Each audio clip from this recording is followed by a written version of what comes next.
Humanity's home is no longer Earth. Interstellar travel is now a common occurrence, and technology has replaced blood and flesh.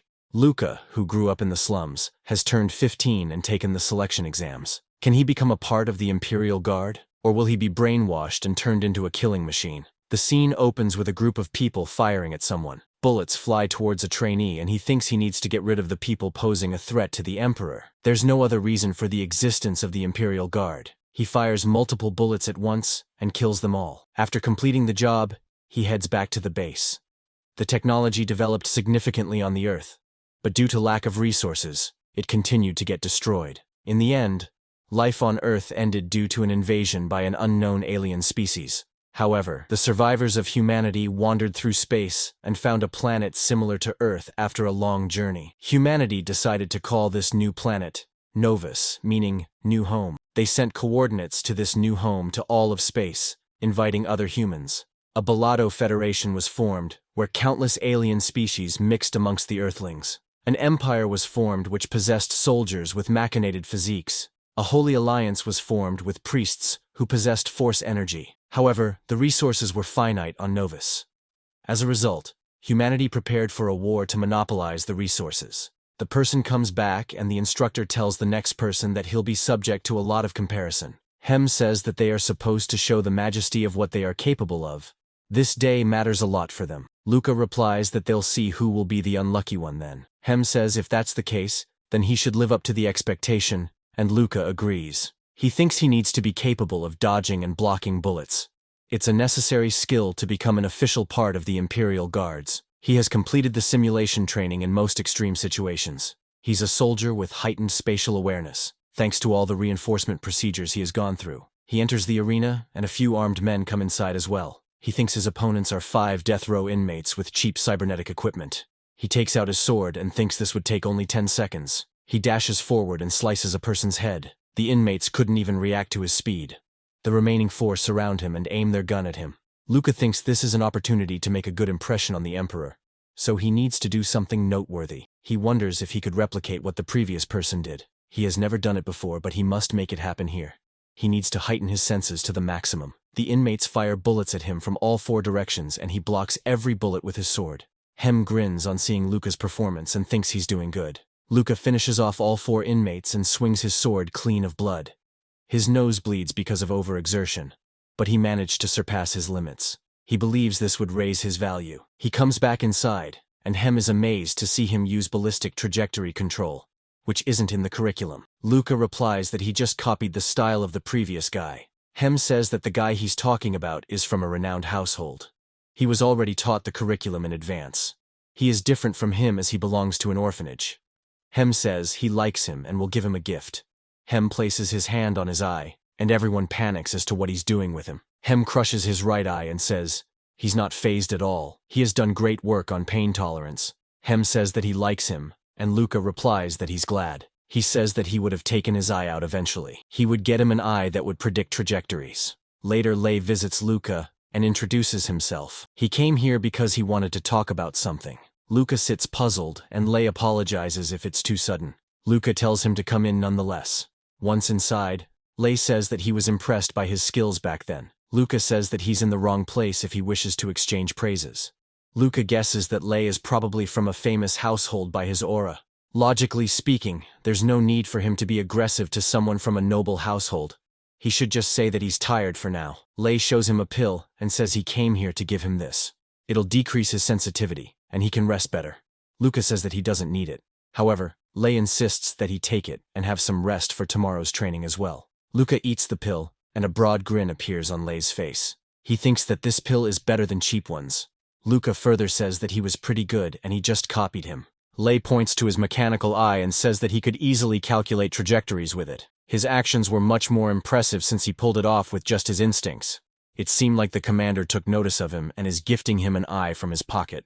Luca thinks that the nobility class is excellent, while the lower class is powerless. He can't let go of this opportunity as a lower-class citizen. Lei says that some guys failed the selection process. He bet that those people paid money to manipulate results. However, someone like him who doesn't have a backup never fails at the selection. Guys like him made it here with their skills. Luca wonders why he's telling him that all nobles are not excellent. He never considered this possibility, and ponders about his motive behind this. Lei extends his hand and says that people like him should succeed. He'll be cheering him from now on. Luca shakes his hand and says that he'll do everything for the Empire. On hearing Luca say those words, Lei becomes a bit sad. Later, Lei takes Luca to the shooting practice. Luca points his gun and activates his new mechanized eye. He fires his shot at the practice body. All his shots hit the dummy's forehead. Lei says he managed to shoot all the targets in the head. Top students are of a different breed. Is he getting used to his new eye? Isn't it fair that he's this good with guns when he specializes in close combat? Luca says that it's natural for them to be good with all types of weapons. Also, he doesn't want to hear this from someone who managed to shoot every shot through the same hole. Lei says that his specialty happens to be weapons after all. Luca says that if he continues being so casual, then he'll surpass him. Lei says that he would welcome the challenge then. Just like he said before, he's rooting for him. The Empire needs people like him. The value of ability and talent is being diluted in the Empire. As long as one has status and power, even the powerless can become talented. However, if more naturally talented people like him start to appear, then folks will be able to tell who's good and who's not. Luca says that he is criticizing the Empire's system. If he reports this to the headquarters, then even he won't be able to get away despite being a noble. Lei says that he wouldn't do that in the first place as he's a good person. He hands him his gun and tells him not to worry so much. Soon enough, 2 years pass, and the final day of training arrives. Hem says that Luca and Lei will act as platoon leaders in this training. If any trainee has an issue, then they can stand up and leave. Nobody stands up and he resumes his speech. He explains that across the gorge, there's a Korite outpost that is illegally stationed in their territory. This training will test their ability in the field. He grows serious and says they should kill them all and shouldn't take prisoners. Lei says that this will be their first mission. Luca asks, why is he so nervous? He has killed so many people during training. Lei says that this is their first time facing an outside force. They all originated from Earth's humanity as ancestors, including them as well. Luca tells him not to get lost in the emotions. Does he think that the senior guards are here to protect them? The senior guards stationed at the place have full mechanical body armor. He's pretty sure that they are here to supervise them. They might kill them if they try taking people as prisoners. On this planet, other forces are bugs to the Empire. They learned this as everyone deceives the Empire for their own gains. Lei says that he knows it. That's what they were taught. He zooms in and sees a happy mother-child duo. Soon enough, the Imperial Guards kill the human and destroy the place. They shoot the remaining survivors without mercy. Luca thinks that no one is armed, and this training would end without a problem. Suddenly he notices a kid crying in front of him, calling for his mom. Luca thinks that the kid is so scared that he can't even move. He thinks he's a non-combatant with no resistance. If only he had a gun, he would have finished this off quickly. He then remembers his instructor's word to kill everyone. He thinks he shouldn't hesitate. These are insects who sap up the Empire's supplies. He strikes at the child with his sword, piercing through the rock as well. The sword just misses the child narrowly and he cries in fear. Luca tells him to play dead. Only then he would be able to live. He thinks he shouldn't do this. If the headquarters knows of his actions, then he doesn't know what they will do to him. He leaves the boy and wonders if he should go back and take care of him. Suddenly, someone shoots the kid in the head. An Imperial guard sitting on top of a building took the shot.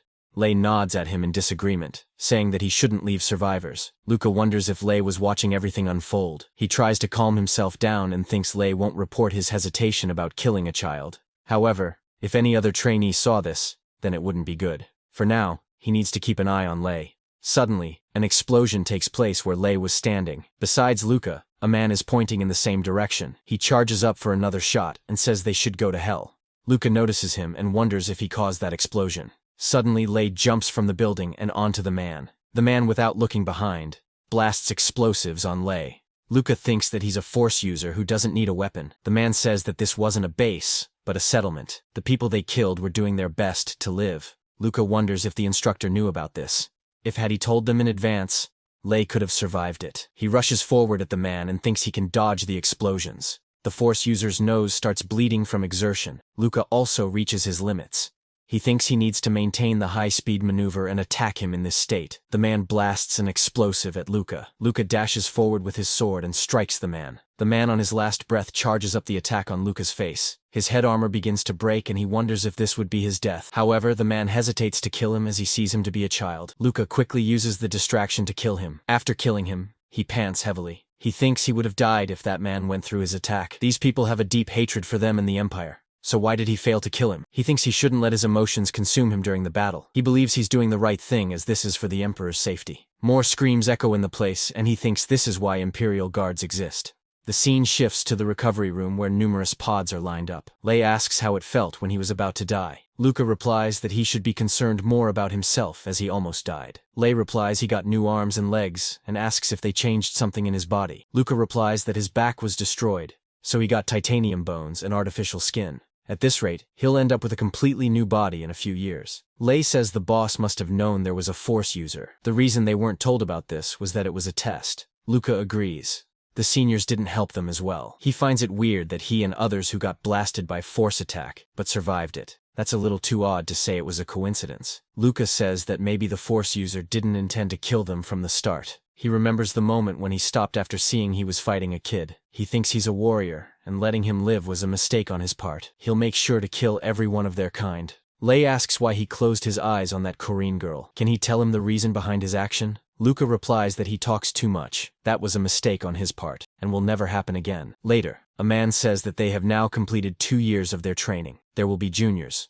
so they should set an example for them. He especially instructs Luca and Lei as they are the top 2 students in the class. If they keep doing the work, they can become a centurion. They both reply affirmatively. Luca explains that there are 1,000 guardsmen in the Imperial Guard, consisting of centuries, and their commander is called Centurion. The man leaves and says they can continue their training. Luca thinks that cadets like him are assigned to the lowest-ranking century. If he could become a centurion of that century, then he'd consider it a success. Later, Luca and Lei are sparring with each other. Luca defends Lei's attack and Lei follows up with one more hit, pushing Luca back. He thinks that Lei got stronger after he got his new arm. As Lei charges forward, Luca kicks him in the legs, knocking him out of balance. He then stops his fist just a few inches before, and proclaims that he won all 124 rounds. Later, Lei says that he thought he would win this time, but couldn't. He asks if that centurion speech riled him up, as he has become more rigid now.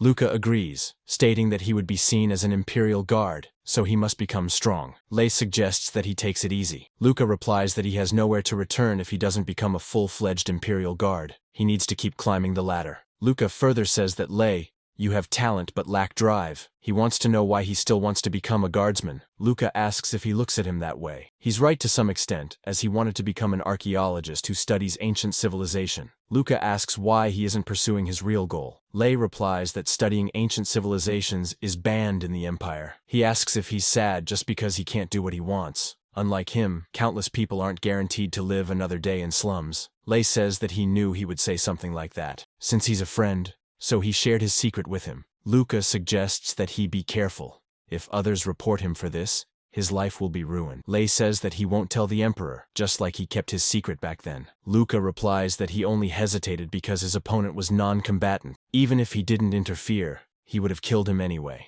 He's loyal to the Empire as they noticed his talents. The enemies of the Empire are his enemies. He tells Lei that he's no exception to that rule. Lei jumps down and says he's a liar. If what he said was true, then he would have tried to kill him already. He suggests him not to push himself too hard. The scene shifts to their 3rd year of training mission. Lei places his hand on an arcane site and says there's still an energy response despite being millions of years old. He is fascinated by the idea that multiple civilizations explored stars before they existed. Luca thinks that he drew the line earlier, but he doesn't hesitate to cross it. He tells Lei not to be reckless. This is a reconnaissance mission, and they will have to fight if they meet another force. Lei tells him not to be worried. Even if they can't beat them, seniors will help them. A team member says that the present exists because of the past, which helps them predict the future. If he looks at things that way, then many people are interested in history. Luca thinks that Claude doesn't come from a noble family, but still has a well-respected family. Claude tells Luca that he likes him and asks if he's seeing anyone. Luca considers it a threat and gets on the defense. Claude tells him not to be worried. He was thinking about introducing his little sister to him. Luca replies that he's from the orphanage. However, Claude says that it doesn't matter. The way things are, he'll end up as his superior. He says that his sister is cute as well. Lei nudges Luca and says he's quite popular. Suddenly, they sense something in their surroundings.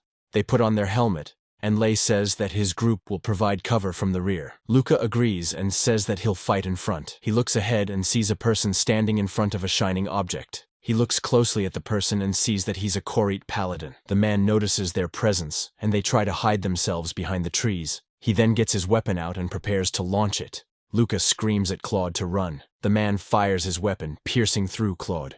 The man calls back his weapon, and it comes back obediently. Luca sees Claude's corpse and thinks he was about to introduce his sister to him. He only remembers seeing the spear glow, and then Claude's upper body was gone. He tells his eye to calculate the trajectory of his weapon. However, his eyes keep showing errors in calculating it. Suddenly, someone fires shots at the man, but he defends himself with a shield. Luca's teammates tell him to get a grip on the situation. He shouldn't just stand there. He needs to fight and stall for time. Luca thinks that Lei is correct. If he tries to run, then he won't be able to escape this situation. The only way out of this is to fight him until the Imperial Guards get here. He knows that the Imperial Guard must be watching them just like the last time, so they will get here soon. The man readies his weapon and fires it at Luca in microseconds. He defends himself but gets hit in the face. His mask breaks and he thinks even stalling for seconds is too much. Within another fraction of a second, the man launches another attack at Luca. He looks at their spear and wonders if he'll die here. He then remembers his instructor's words that he would be slaughtered like a pig if he gave up. If they turn back on the enemy, then they receive a bullet to their head. If the enemy swings their blade, then they should do the same. Luca, now with determination, parries the attack. He thinks he needs to attack him first. An explosion takes place and his teammates worry for him. Luca's weapon splits into halves and gets impaled in the ground. He thinks he can't use his hand anymore. However, he managed to block the spear. Now, he needs to prepare for the next attack. The man uses his sword next to slice his opponent. Luca tries to dodge it, but his hands get chopped off. At the same time, the man deals with Lei and his two members. Lei's hand gets sliced off while others die from the slash. Luca thinks that he isn't going for him, but for his teammates instead. The man then dashes towards Luca to kill him, and Luca readies himself to face him head-on. At the same time, the Imperial Guard stationed there uses his booster to rush for their aid. He manages to catch up quickly, and sees Luca and the man going against each other. The Imperial Guard grabs the knight by the head and smashes him onto the ground. He then activates his booster and gives the knight a good taste of the ground. He smashes him against the arcane pillar, making a huge impact. Luca looks in astonishment at the amazing capabilities of an Imperial Guard. The Imperial Guard soon emerges out of the shadow, looking fierce. Luca slumps down on the ground and feels relieved. As the Imperial Guard was leaving, the knight stood back. The guard looks back and sees that the knight is up for the next round. The guard takes out his weapon from the back and glares at him. Luca also approaches the fight scene. He thinks that he's wearing the weapon of Empire called Legion. Also, he's up against a holy knight of Crete who uses force powers. They start sparring again and Luca wonders which side will be stronger. They soon take the fight in the air and wreak destruction in the nearby forest. They both exchange blows after blows. Luca thinks that they are so fast that he can't even track their weapon with his eyes. He prays that the Imperial Guard will win this. The knight defends himself against the attack and destroys the Imperial Guard weapon in the counterattack. The guard then grabs the knight's face and uses his booster to send him to the ground. However, he doesn't budge and signals his weapon to be brought up. The spear which was impaled next to Luca begins to glow. He thinks that the Imperial Guard has no idea about the speed and power of the spear. He'll be unlikely to react to it. He believes if the Imperial Guard dies, then they all will die too. He has to do something now. As the spear leaps up, Luca uses his leg to change its trajectory and it cuts his leg. He hopes that the spear would miss the Imperial Guard. The guard notices the spear coming and stops it with his hand. He then smashes the knight on the ground, making a large explosion in the whole forest. Luca lays restless on the ground with his two limbs detached. He wonders if the Imperial Guard survived it. If the Crete knight killed him, then this would be his end. He prays that he makes it out alive. The Imperial Guard comes over to him and says he did a good job. He was able to take down the knight thanks to him. He asks if he has a wound on his abdomen. Luca replies he was hurt when he tried to dodge his force slash. The guard extends his hands and says that he'll assist him. They'll return to the base now. Luca thinks that Legion is full-body mechanical armor that the Empire bestows upon the Imperial Guards. They remove all the parts unnecessary for combat, creating an ultimate weapon. Every trainee dreams of receiving a Legion, as it's the testament of an Imperial Guard. He notices that the Imperial Guard saving him has his head missing. He can't believe how he's alive. He asks if he's a machine or a human. The Imperial Guard checks his head and sees that it's gone. He starts panicking over it. He slumps on the ground along with Luca. Luca says that he was striving to become a monster like this all the time. He thinks that his body is getting colder and wonders if he'll survive this. Lei shows up and asks if he's still alive. Luca is glad that he survived, and Lei says he managed it barely. He asks about other team members. Lei informs him that everyone else died. He asks how bad his wounds are, and Luca replies that he'll die soon. He asks Lei what he plans on doing now. If he looks ahead, he can see the life he wanted all the time. In that direction, he can find what isn't in the Empire. He's alright, and if he wants to go, then he should. The reinforcements will arrive soon. Once they meet them, they'll return to the Empire. He suggests Lei to go now, now. Lei gets up and starts leaving. Luca thinks about the time they spent together. When Lei told him about his dream, he saw him happiest of all time. He hopes Lei will live as he wished. However, Lei comes back and places a cloth on Luca's wound. Luca asks what he's doing. Lei replies that he was worried that he might die. There would be no way that he'd be able to live guilt-free if he died like this. Luca sighs and says that he's an idiot. Later, Luca makes a quick recovery and reads a book. Lei comes suddenly and asks if he's looking for new parts. He recommends him the F-24 model, which is better than what he was using before. Luca puts down the book and tells him to stop giving him surprises like that. Luca thinks that after he returned to the Empire and completed his treatment, he was called to different departments for investigation. They wanted to talk about the case where 3 cadets and an Imperial guard were killed. He thought they wanted to investigate further, but he was called for other reasons. Lei says that they found an artifact at the site where they went. There are plenty of arguments as to who has the ownership over it. Luca felt that as well. The floating cube was the reason that the Korite Knight showed up. He asks who's retrieving that cube. Lei replies that a specialist team is made for it. If the Holy Alliance refuses to give up historic sites and artifacts, it'll cause a huge war. If the Empire were to go to battle against Korra, then Balada would profit just by watching them fight. That's why small-scale battles are taking place, so they can tolerate losses. Luca says that he's not the type with brains. He fights when the order comes. That's what the Imperial Guards are supposed to do. When he reported that one team member's head blew off, the instructor said it was caused by the phantom phenomenon. However, he believes it was something more than that. There are still many questions left unanswered. He didn't look further because the headquarters would have refused them. The scene shifts to the visiting room where cadets meet with their friends and family. He never thought he would have to come here as he's an orphan. However, he's here because Claude's sister, Lily, called him. He wonders if she wants to question him about Claude's death, as he was the leader at that time. Lily says that she isn't here to express hatred towards him. The moment her brother became a member of the Imperial Guard, she was expecting such news to come eventually. She's here to see him for a different reason. Her brother talked a lot about him, saying that he was the best among the best. Claude asked her if she was interested in him. He must have heard it from him as well. Luca says that she seems to be quite interested in meeting him. She asks if there's something wrong with it. Luca says he doesn't know much about her and why she chose him. She replies that her dead brother asked her for it, so doesn't that make a good reason? She believes he'll benefit a lot from this. Plenty of people would be jealous of him. Luca thinks that he has no reason to refuse this offer. Getting an opportunity to marry a woman with a good background is a golden chance. If he can get married to a noble woman, then he'll get closer to his goal. However, he feels that this chance is too easy. That's why he feels more reluctant to refuse her offer. Luca apologizes and says he'll have to refuse the offer. He leaves the table and says goodbye like a Chad. He used to think that Lei had such a good background and found the idea of escaping the Empire stupid. However, he understands it now. He almost made a dumb mistake based on a feeling. He's sure that Lily will take this as an insult to a noble. He hopes nothing tiring will happen from this. Suddenly, Lily grabs Luca's hand, stopping him from going away. She says that she must have rushed it, so they should start with being friends. Luca replies that's not what he meant. She leaves quickly, saying she'll come back soon. He looks at his hands, which held Lily's hand. He thinks that it will be hard to get her off his back. Later, Luca goes into the physical training room. The instructor Kin says that he didn't expect him to show up. Luca says that he wants to learn from him. Kin says that if he wants to learn fighting, then there's nothing he can teach him. There are very few cadets he remembers that surpass his skills. Luca says that there are still people stronger than him. He's not satisfied with being the best among cadets. Kin says that there's no need to rush himself. Luca thinks that he got his new arm, which is 10 times stronger than the previous one, but he still lacks full body augmentation. If he can't win against an opponent like Kin, then he won't stand a chance against someone as strong as Korin Knights. He thanks Kin for this opportunity, and Kin replies that he left him no other choice. Kin tells him to bring it on, and Luca brings in a fist. Kin blocks his attack and asks if he wants to test his new arm. Luca thinks that he's a retired Imperial Guard and wouldn't have flinched from these attacks. He begins a full-on assault on Kin. He thinks he needs to jump to close the distance and finish things quickly with a strike. Luca grabs Kin's arm and prepares to use his other fist. He believes he will win this time. However, Kin, being more experienced, tosses him into the air. Luca wonders why he's in the air. His attack should have struck him. He rushes again and says that this won't stop him. However, Kin grabs his kick and tosses him back into the air. He rolls on the ground and wonders what just happened. Kin says that he failed to gauge the strength of his opponent. He let his mind get distracted by something else during the fight. He asks why he's in such a rush. Luca thinks his first attack should have struck Kin's chin. However, as soon as Kin touched his arm, he felt delusional. His body staggered and lost control. He couldn't understand what just happened. Kin says that it's his self-defense method. Luca gets up suddenly and asks if he could learn that too. Kin shows him his shivering hand and asks if he still wants to learn it. There's always a price to shortcut. cuts. He asks Luca what he learned from that battle. Luca replies that he felt his body moved on its own and got out of control. Kin says that his type of method is called Archi's combat. Luca says that it sounds like a move that a thug will use. Even though the name is weird, the move is good and should be implemented in the military. Kin says that they considered it, but this method had 3 problems. Luca correctly guesses first that it's hard to learn, and Kin says that he's smart. He asks what he thinks about others. Luca guesses that the brain problem he's experiencing must be one of the side effects. Kin says that he can't tell him the last reason. Luca says that he's willing to take risks to learn it. He tells him not to do that, as he's already an asset to the Empire. Does he know how much money has been poured into him? He says that Archi's combat causes brain problems. If he teaches it to him, he'll have to take responsibility. Luca thinks that it's a good opportunity, but he'll know if he lies. Luca says he can't promise him, but he'll do his best not to use it. Kin pats his shoulder and says he likes his honesty. Later, Kin tosses Luca away, stating that he should anticipate all kinds of attacks from him. He should be ready for any situation. He tells Luca to get up, saying he likes fast learners. Later, Lei gets concerned for Luca and asks if he's getting proper sleep. Luca, with dark circles under his eyes, says that he's busy these days. He thinks it has been almost 1 month since he started sparring with Kin daily. He kept saying that he needed to watch and learn on his own. The Archi's combat method was vastly different from what he had learned. Most combat methods focus on honing a skill, while Archi's combat seems to make the most out of his other skills. It feels like a superior combat algorithm, and he gets to pick the efficient fighting methods in seconds. He asks Lei how his mission was. Lei replies that it was boring. He only had to get rid of a malfunctioning android. All the recent missions he has been receiving are like child's play. Luca says that Karit is being careful after the last incident. Lei says that's not the case. He heard some stuff from his family. Luca asks if Chief Centurion steps in, then won't it be a rebellion? Lei agrees that a group of people plotted a rebellion, but he doesn't have the details. Luca thinks that they are already at war with the Karit Alliance, and now some idiot wants to start a civil war. Lei says that if he calls these problems stupid, then he'll rot from inside. Luca pins him against the wall and says he can overlook it if he wants to leave the Empire. However, if he wishes to be an enemy of the Empire, then he can't leave. Lei says he won't do that as he passed the test for the Imperial Guard. He suggests him to calm down first. Luca suggests that he doesn't make statements that incite suspicion. He doesn't want to see his name on the rebel list. Lei says that he only talks about this in front of him. He should lighten up a bit, and he'll treat him with food this weekend. Luca says that he has plans, and he shouldn't talk to him, as he's annoying. Lei follows him, and asks if he has plans with a girl. Later, Kin and Luca go to the lower sector in disguise. Kin says that he must be familiar with this place as they both came from here. Luca says that he never expected to come back here once he became a trainee. He sees 2 idiots fighting and thinks that Kin didn't tell him that they would be coming here. The city is foul. All the waste and heat is released in the lower sector. In his childhood, he knew he had to get out of there because he would have ended up being a loser. Kin tells him to follow him along. Kin takes him to the black market and he asks if this is his first time. Luca says that there were quite a few kids who never came back after visiting this place. He feels that Instructor Kin is quite knowledgeable about the lower sector's layout. Also, Kin ordered him to use low-energy prosthetic arms and legs. He wonders what he's planning. Suddenly, Kin tells him to get ready. They approach the entrance and 2 men stop them from entering. Kin says that he just needs to talk with the supervisor of this establishment. The man asks if he knows their boss. However, Kin replies that he doesn't know him. The man then points his gun at him, telling him to scram off. At that moment, Luca tackles the man onto the ground. The other man, after seeing intruders, reaches for his gun. However, Luca takes the apprehended man's gun and points at him. The man raises his hand, and Kin says that he must understand now the situation they are in. Can he bring his boss now? The man takes his buddy inside, and Luca asks what he would have done if he wasn't fast enough. Kin replies that he would have searched for another way. Luca asks what this place is. Kin says that this is the hottest place in the whole empire. It's called the Colosseum.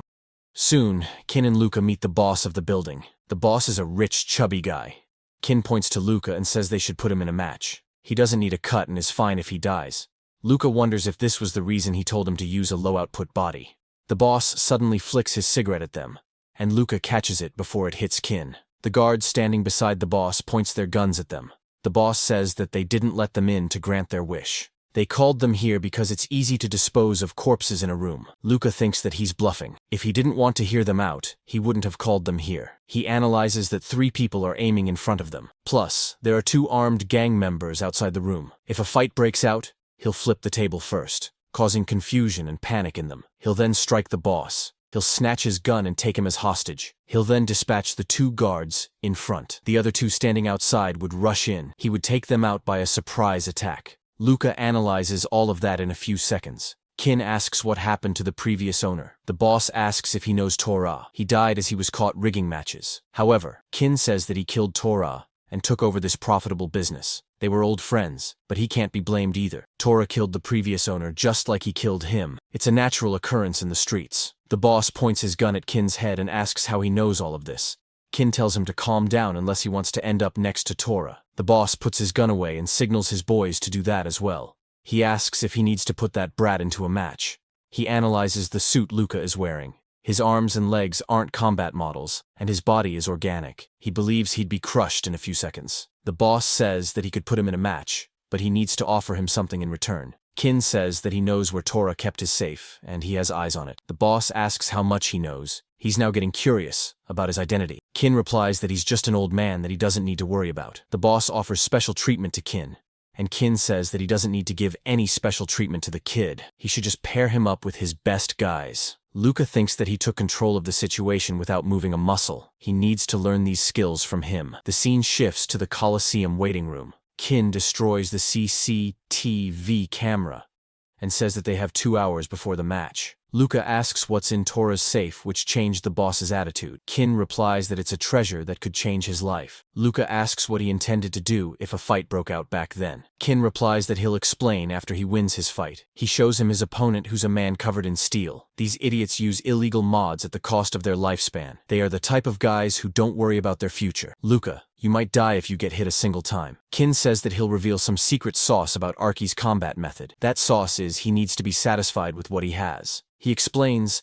that he needs to change his form as water changes itself. He was watching him deflect the bullets without a ballistic predictor. He was surprised when he asked him to be the mentor. He came to the right person to learn that stuff. Luca says that he's just giving him praise. Kin pats his shoulder and says, "This is right. This could be the last time that he sees him." Luca gives him a nervous smile in return. Soon, the stadium gets ready for the battle. People throw stuff at Luca, calling him an idiot to challenge Steel Fist on his first match. The commentator asks the audience if he would be able to go home in one piece. He's a brat with the name of Good Boy. People shun him down, asking who let an idiot like him in. Some people go crazy over the idea of seeing a slaughter show today. Luca thinks that a human's dark desire is to see others suffer in pain. They must want to see his limbs torn off and his face mutilated. He thinks that this is not bad. He can sense he has finally returned home. The scene shifts to Luca's past life. He was never on a full stomach as a kid. An official of the Empire would stop by twice a month to send supplies, but the principal would take half of them. Thus, starvation became natural in orphanages. Even though he was starving, he never stopped training. He read every book filled with dust and lifted rusted chunks of iron to strengthen his muscles. Some boys threw paper at Luca while he was exercising. They ask if he's dumb. He's wasting his energy and will get hungry soon. Luca replies that he can get more food with his power if he's hungry. He defeated all the kids and came to realize that the strong eats the weak in this world. Other kids ask how he can do this to them. They run away, saying that he'll stay as a low-lying orphan like them. However, Luca didn't care about the cries of those losers. At the age of 12, he got his name on the list of potential Imperial Guard trainees. At 15, he officially became an Imperial Guard. Those losers couldn't believe that he was selected for Imperial Guards. He hoped that he would never meet losers like them. He forgot about that place and thought he wouldn't have to return here. The Steel Fist soon shows up to the arena. He wonders why he got matched with this kid. The boss must have smoked something weird today. However, it doesn't matter as he'll crush him today. He thinks that Gabrielle, or the Steel Fist, has limbs from different manufacturers, which makes his body asymmetrical and unbalanced. His spine is curved from the loads of modification. The parts of his flesh that are in contact with metal suffer from constant inflammation. He probably can't sleep without painkillers.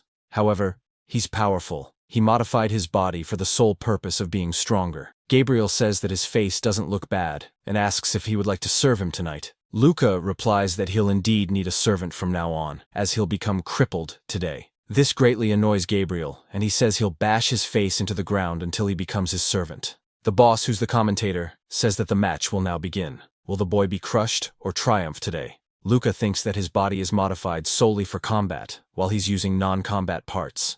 That means he'll die instantly from one strike. Gabriel goes for the punch, but Luca sidesteps and lands a kick on his face. Gabriel asks if that's supposed to tickle him. Luca thinks that with his normal body, he would have been smashed into pieces. Luca steps back, creating distance between them. He thinks that the stadium is cramped, so he can't keep running away. Gabriel starts punching him, and Luca dodges them. He thinks that Gabriel's attacks are lethal, while his attacks do nothing. The audience is in an uproar. telling the boy to attack instead of dodging. Luca thinks he's caught up in a tough situation. He wonders what Kin wanted from him when he brought him here. Wishing for his powerful body won't solve anything. He needs to fight with what little he has. He thinks that Kin took the limbs from him, but he allowed him to have his eyes. This means Kin doesn't expect him to overpower Gabriel with sheer strength. He activates his eye's power and gauges Gabriel's weakness. He knows that his fists are like a cannon. He calculates everything about his attack and sees that it's slow compared to the real gun. Plus, its trajectory is obvious. The audience gets shocked and a smile grows on Kin's face. He thinks that Luca is a genius. Luca experienced Akri's combat style with his own talent. All he needs to do now is show his potential here. Gabriel has a hard time killing the kid. Even the audience asks what he's doing. He should just kill him already. Luca feels that his focus is at its peak. It feels good that he can predict his attacks. He wonders if he could do the same thing that Kin did to him. He grabs Gabriel's hand and gets behind him by using his momentum. He kicks Gabriel in the face, sending him back. A broad smile appears on Luca's face and he feels excited. He wonders if this was how Kin was observing him. Gabriel says that he doesn't know what sorcery he used, but his attacks are feeble. Luca dodges the attack and asks if he thinks that his attacks don't work on him. Luca places his hand on his neck while Gabriel's hand remains stuck in the wall. He thinks he lacks pure power, so he needs to make up for it with something else. He envelops Gabriel's neck and starts twisting it. He twists his neck 180 degrees and defeats Gabriel. He says that people like him can wish for his demise forever. However, he'll just climb higher, where their words won't reach him. After defeating Gabriel, Luca thinks that he wouldn't be able to concentrate if this was a battleground with many variables. Since this was a controlled environment, he was able to predict his moves. He gets ready to leave the ring, and the crowd looks at him in shock. Luca thinks that Kin is a great teacher. Kin greets him and says he did a great job. He welcomes him into the Arki's combat style. Luca says that he realized that accepting one's situation doesn't mean they lose. Kin hands him a credit chip, and Luca asks if this is the payout for the fight. However, Kin says that's not the case. This is for Gabriel's hospital bills, so he should give it to him. It's not a bad idea to show some generosity. Luca says that he wants to be a warrior, not a Samaritan. He pats Luca's head and says he's naive in reading interpersonal relationships. The kindness he's talking about is not charity, but investment. They build it up for the future so they can use it. Today, he reaped his investments in Torah. He shouldn't forget that creating an advantageous environment for oneself is the mark of a good soldier. Luca feels that he was mistaken for Kin. He thought Kin was impressed by his talents and thus taught him. However, one day Kin will seek to reap what he invested in him, especially in a way he can't refuse. The scene shifts to the hospital where the doctor is analyzing Gabriel's spine. They say his spinal wavelength isn't compatible with his cybernetic body. His current body draws so much power that it freezes up. He recommends going for the Xionic Hyper 9 model. Gabriel says that's the newest model and he couldn't afford it. He says that everyone walks around fine with garbage tech. The doctor replies that folks don't undergo heavy modification like him. If he had considered the compatibility, an older model would have done the job. Gabriel says he was poor back then and slapped whatever he could get. A person steps in while Gabriel cusses at the doctor for removing his expensive parts. Luca asks how he's doing. He's looking as energetic as ever. Gabriel gets angry and shouts at him that he'll kill him at all costs. Luca replies that he warned him before the fight that he'll cripple him. Luca thinks he followed Kin's advice, but taunted Gabriel instinctively. Luca asks if they mentioned the Hyper 9 model. He shows him his card and asks if this amount would be sufficient, and the doctor agrees. Gabriel screams and asks what he's doing. Luca replies that he's simply paying his hospital bills. He asks the reason for such generosity, and Luca replies that he just feels like doing it. Gabriel says that his name Good Boy was true after all. He says that couldn't be his real name and asks for it. Luca then tells him his real name. Gabriel says that if he needs his help, then he could ask him. He'll repay him this debt. Luca thinks that this feeling isn't bad. At the physical training ground, Luca and Lei are sparring once again. Luca easily blocks the attack and tosses Lei back. Lei accepts his defeat as he clutches his ribs. He later asks if he learned Arki's combat method from instructor Kin, and Luca agrees. Lei asks if doesn't thugs hold glass shards between their fingers or throw dirt at the enemy's eyes. Luca says it's hard to believe, but that's what Kin told him. Luca thinks that the experience in the Colosseum was enough to shake the foundation of his combat. It feels like all the techniques he practiced are condensed into a single drop of knowledge. Lei thinks that Luca seems happier than usual. Lei says if he isn't busy, then could he help him out, and Luca agrees. Lei takes Luca to the visiting room. Luca asks what's the meaning of this. Why did he bring Lily and him here? Lei apologizes and says his family is on good terms with hers, so he couldn't refuse. Lily says that she applied to visit him several times, but he keeps avoiding her. Luca replies that he is not interested. He hopes that she understands it as well. Lei asks Luca to say things more politely. However, Luca says that the situation already pisses him off. Lily asks why he hates her so much. Luca, like an ultra-giga Chad, replies that he doesn't have time to meet a woman. Unlike her, he's from an orphanage, and he needs to climb the ladder. She asks if won't he benefit if he marries her. Luca replies that she doesn't understand him. If he were to rely on the power of a noble, then he would lose everything he worked for. He intends to climb with his abilities. Lily asks, why is he close to Lei then? Luca replies that he's a friend, and someone to whom he can entrust his life in combat. Lily asks if he doesn't intend to give her a single chance. Luca thinks for a while and gets up. He hopes that he won't visit her again. He soon leaves after. Lei follows him from behind and says that he doesn't have to be so harsh. Luca replies that if he wasn't harsh, she would have clung to him. Lei says that he isn't wrong, but why does he dislike Lily so much? Luca replies that he isn't sure why Lily likes him. She's approaching a nobody like him just because Claude said good things about him. She has to be scheming something. Lei asks if he's just scared because he doesn't know why. If he takes things slow, then he'll understand. Luca suddenly asks if he likes Lily, and Lei's face turns pale. Lei asks what makes him think of it. Luca replies that his gaze, breathe, and how panicked he is tells him everything. In any case, he isn't interested. If he likes her, then he can go after her. Luca leaves the scene and Lei thinks that it's impossible for him to love her. The scene shifts to Kin and Luca meditating over a melting volcano. Luca thinks he needs to remain calm regardless of the situation. He asks Kin how he thought about resolving the fight if it broke out in that office. He thinks that there were armed thugs inside and outside the office. He couldn't see a way to get out of there unscathed without a weapon. He wonders what instructor Kin would have done. Kin says that he would have ducked under the table if the fight started. Luca says that they all had guns. If his first move was to hide, then he'd lose any chance to attack. Kin says that he would have taken that opportunity to take them down, even if it meant taking a few bullets. Luca asks what he would have done if he wasn't there, or decided to run or hide. Kin says that he was planning to take the boss hostage and take his gun. He knew how he would have taken them down. However, if he did took him as hostage, he would have just gotten shot together. They don't care if their boss change. If he had become a target for those guns, he'd have taken them down and escaped with him through a secret passage. Luca thinks that he predicted his action, and also had a secret escape route in his mind. He can't fathom his scope of consideration. Kin gets up and says that Archies means keen eyes. Archies combat uses all possible resources of the brain to amplify insight.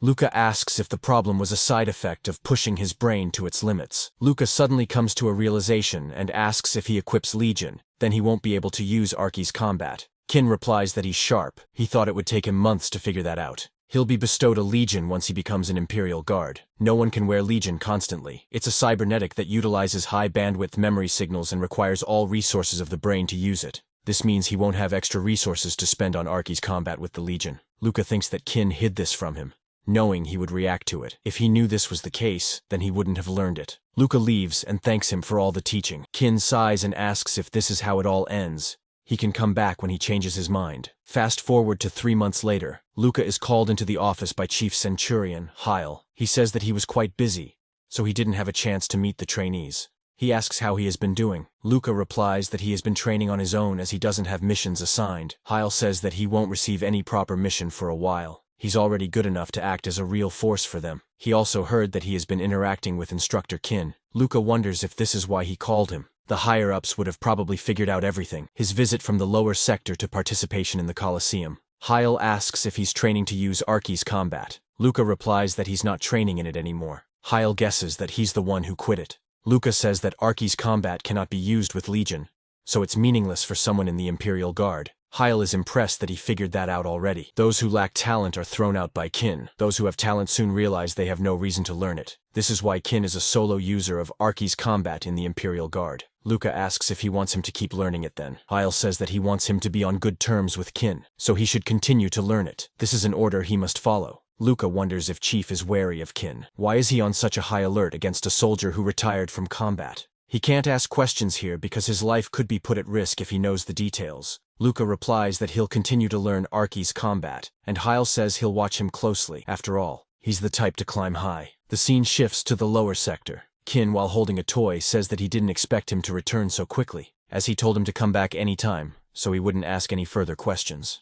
Luca thought he might not teach him again, but he agreed easily. Luca asks why they are in the lower sector today. Kin answers his question with another question. He asks why kids buy these toys. He asks the owner for a toy, but he tells Kin to look for it himself. Kin tells the shop owner to deliver all the toys to him. Luca wonders what his motive is behind buying all these toys. Later, Kin takes Luca to an orphanage. He instructs Luca to put the box in the inner field, and then he should take a break. Gabriel, while carrying boxes, shouts why he has called him for this. Does he look like a bellboy to him? Luca replies that he told him to call him whenever he needed help. Gabriel says what he meant was to call him for something grander and bigger, maybe a fight against another gang. Luca says that he doesn't need his help in a fight. Luca looks at him and thinks that the new spine implant improved his body balance. Gabriel asks Luca who that man is. He heard that he was so infamous that even the boss couldn't stand up to him. Luca says that he would keep his nose out unless he wants to lose his head. He believes this is an orphanage where Kin grew up. He's doing charity because he made it out of here. Soon enough, the kids rush toward their gift. They call Gabriel an ugly guy while Luca a handsome bro. Gabriel thinks that kids don't have manners these days. Luca sees two kids fighting for boxes between themselves. He thinks they need to learn to conquer with power. If there's something they want,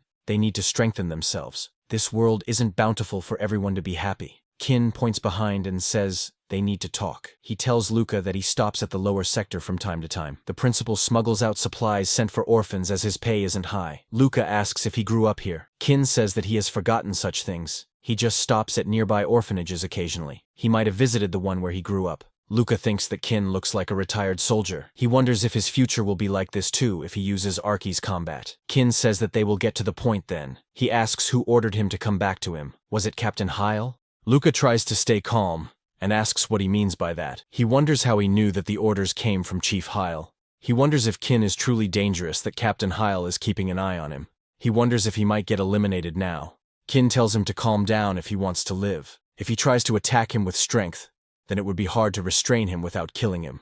Luca, feeling terrified, says that he's a soldier of the Empire. Kin says that he knows so little that he isn't sure in which direction he should stick. He isn't to be blamed, he's just following the superior's orders.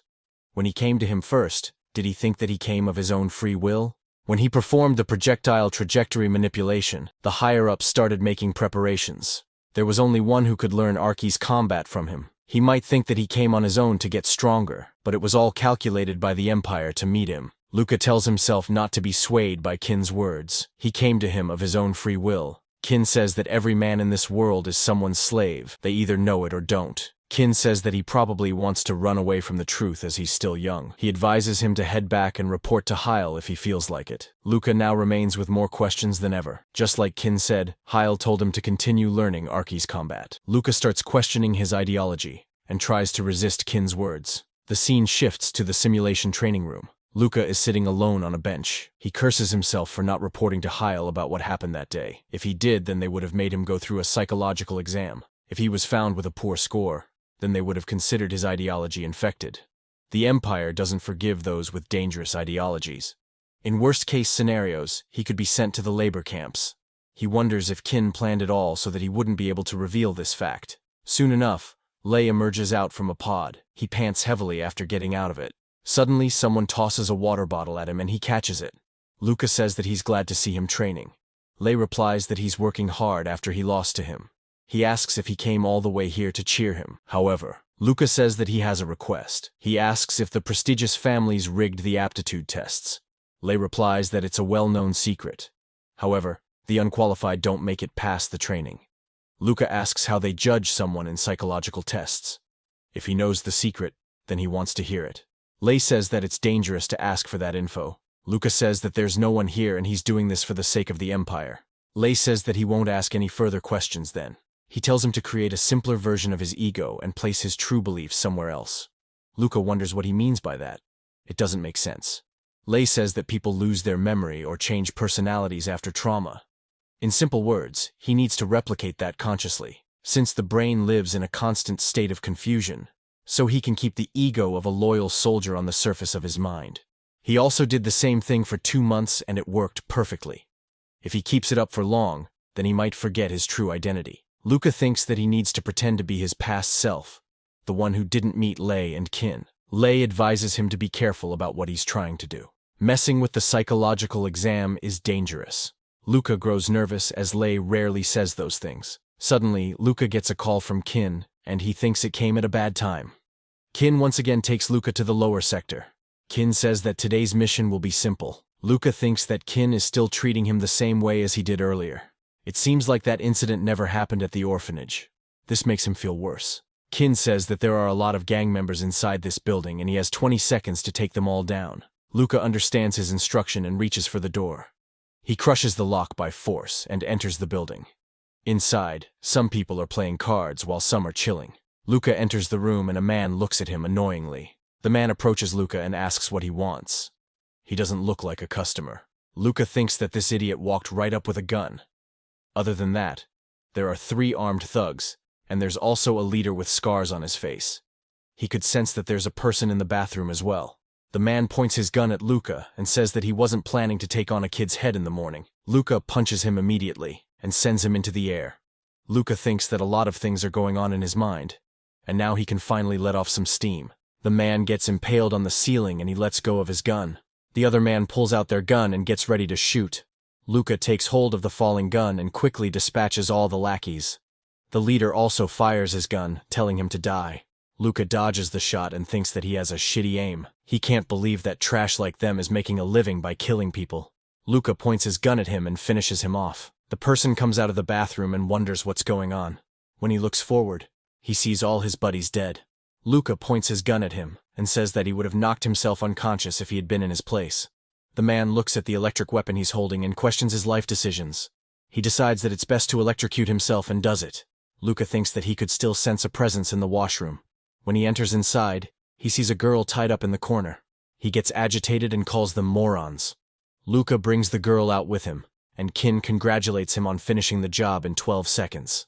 Luca asks if can't they kill everyone in this building. However, Kin says that if they interfere anymore, it will disrupt the rules of this place. He's well aware of the fact that countless people aren't able to defend themselves.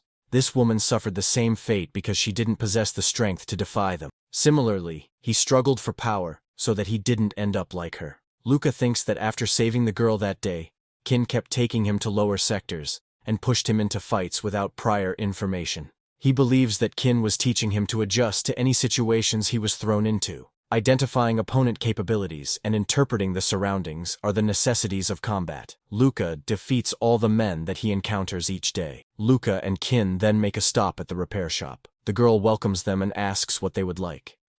Kin says that he wants a cup of coffee with oil on top. Luca says that he would also like a coffee with no oil. Luca asks if there is a need to stop at Gilda's workshop.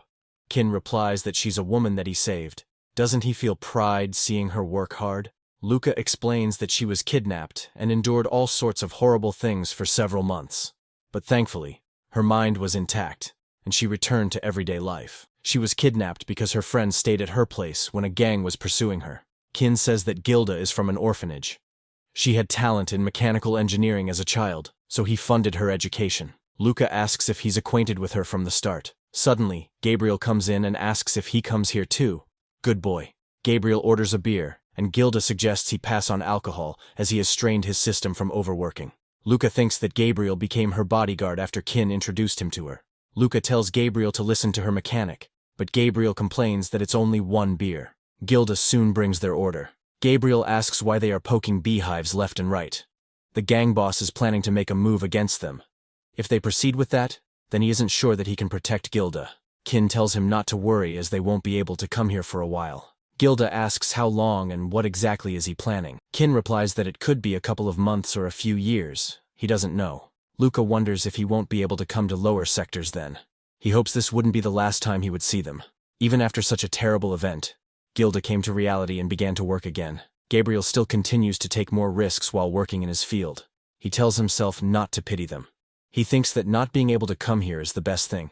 The scene shifts to the chief centurion's office. Luca reports all the things that happened till now. Heil comments that Kin continues to perform peculiar activities. Kin became a trainee at a later age. Normally they wouldn't have allowed it, but the Empire needed members at that time. Even he's unsure what kind of man Kin is. When he became a fresh recruit, he became a key member of the Imperial Guard. They presume he specializes in secret operations. Luca wonders if Heil doesn't have any info on his plans. Heil says that Kin has taken a liking to him. He sent trainees to him before, but they never lasted long. He's excellent, but also vulnerable to negative influence. So, they will schedule a psychological exam for him. Luca agrees to the request and thinks that this ended up happening. Heil says that there are only two outcomes from the test. Either they are eliminated, or they rise to become an Imperial Guard. He hopes he'll end up as the latter one, and Luca replies that he simply follows orders. Luca asks if he could vouch for him if he passes the test. Heil says that he'll adopt him if he finds his results satisfactory. He asks if that sounds nice, and Luca remains astonished. Luca, while taking the exam, still can't believe that the chief centurion wants to adopt him. His family is the most renowned one in the Empire. The robot says that they will now conduct the psychological exam. He asks if something nice happened to him as he's smiling. Luca replies that it's none of his business, and he should start the exam. The scene shifts to Lei practicing with a punching bag. He smashes the bag and sends it flying in the air. After the practice session, Lei applies ointment to his joints. Luca asks if he's the same Lei he once knew. He's practicing like hell now. Lei asks if he passed the psychological exam, and Luca replies he did, thanks to his advice. He asks Lei if he needs any help with anything. Lei says he'll need a favor in the future, but he can't tell him now. Luca says that he'll risk his life if he finds him in danger during combat, and Lei thanks him for it. Lei says that he'll tell him about it soon, and hopes it doesn't go how he thought about it. Luca thinks that he won't probe any further into Lei's matter. He thinks he has earned Heil's trust, and now his new objective is to become a son of Heil's family. Heil calls everyone and says they will now operate under a special military order. The purpose is to suppress the rebels who have risen against the Empire. The rebel forces consist of 3 families led by the Raminus family. Luca, shocked, wonders if he's really referring to that family. Luca knows that Lily is from that family, and he now figures out what favor Lei was asking earlier. The trainees soon start boarding the ship for the mission. Once everyone has entered it, the ship takes off. Luca introduces himself and says that he'll be the leader of this army platoon. Everyone salute Luca as the platoon leader. Luca thinks that the higher-ups are now using trainees as platoon leaders to train them. The platoon consists of 27 people, and Sergeant Rack is the vice leader.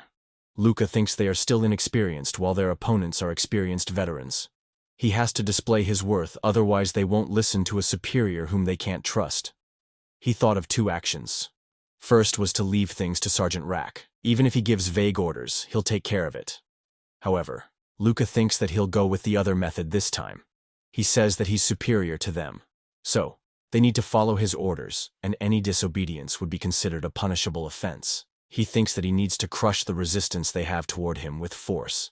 The vice commander advises Luca to have a second with him. However, Luca grabs his hands and throws him away. He asks how he dared to lay hands on the superior without permission. Do they take him for a fool because of his age? Even though he grew up in slums, he's now a commander. Do they know why there's such a huge difference in their social standing? The reason is simple. He's superior to them. They may not understand now, but he's better suited to be a leader than anyone else. Rack gets up and apologizes for his mistake. Luca thinks that Rack's understanding is astute. He realized that he didn't pick the easy way out. They soon arrive at the Imperial Army outpost. All the team assembles in a room for the final mission brief. Lei asks if he beat his vice commander because he couldn't hold back his temper. Luca replies that they were treating him as a child, but Lei says that they are still children in their eyes. Soon the projector opens and they become attentive. Heil says that they will skip the formalities. He says that the rebels are stationed at the relic site of arcane civilization, and all arcane fortress operations are under their command. The fort has a high-density force barrier and turrets to shoot down aerial targets. There are 5 of these turrets. The 11th Brigade is tasked with leading the attack and destroying them. After that, the rest of the army will rush from all sides. Luca thinks that the armored brigade uses full body armor for all its members. He believes their empire is using a large force in this suppression. Heil says that the operation will begin in 1 hour and 30 minutes, so they should finish their preparations by then. Later, Lei and Luca go for a chat. Luca complains about how they are acting as support once again. Lei asks if he's crazy. They will die if they battle in front. Lei was about to ask something when Luca asks if he's talking about the Ramonis family. He might be close to them, but there's nothing they can do about it. If he sides with them, then even his family won't be able to save him. Lei says that he isn't hoping for miracles. He just hopes to rescue Lily at least. Luca asks if he's putting his life on the line for her, but Lei says that she was his first love. Luca asks why he tried to hook him with his love then, and Lei replies that Lily doesn't want to marry a noble. Luca says that he overlooked his antics till now, but this crosses the line. Saving Lily is dangerous. He'll be executed if he gets caught. He leaves Lei, suggesting him not to do anything stupid. Lei says all right and turns away. Luca thinks that Lei is an idiot. He'll try to save Lily at all costs. He thinks that Lily must die for his sake. He hopes that happens in the chaos and Lei never meets her. This is what he desperately wishes for. Later, Luca is sitting in the vehicle and thinks that only head and chest matters. As long as those two areas are intact, the soldiers of the Empire can't die. The Empire has the cybernetic technology to revive them in that case. Rack approaches Luca, and Luca asks what he wants to say. Rack says that he's thoroughly aware of his capabilities and checked the expertise of his superiors as well. He asks Luca to heed his words, as he served for 10 years in the Empire. He may not be as capable as him, but his skills aren't worthless. Luca tells him not to worry. He'll listen if the suggestion is valid. Rack thanks him in return. The vehicles soon approach the fortified city. A vehicle opens up, and soldiers in full body armor come out. These models are called Myrmidon. Luca thinks that this is what full-body mechanical armor looks like. They are tasked with taking down the turrets, and then it will be their turn to step in.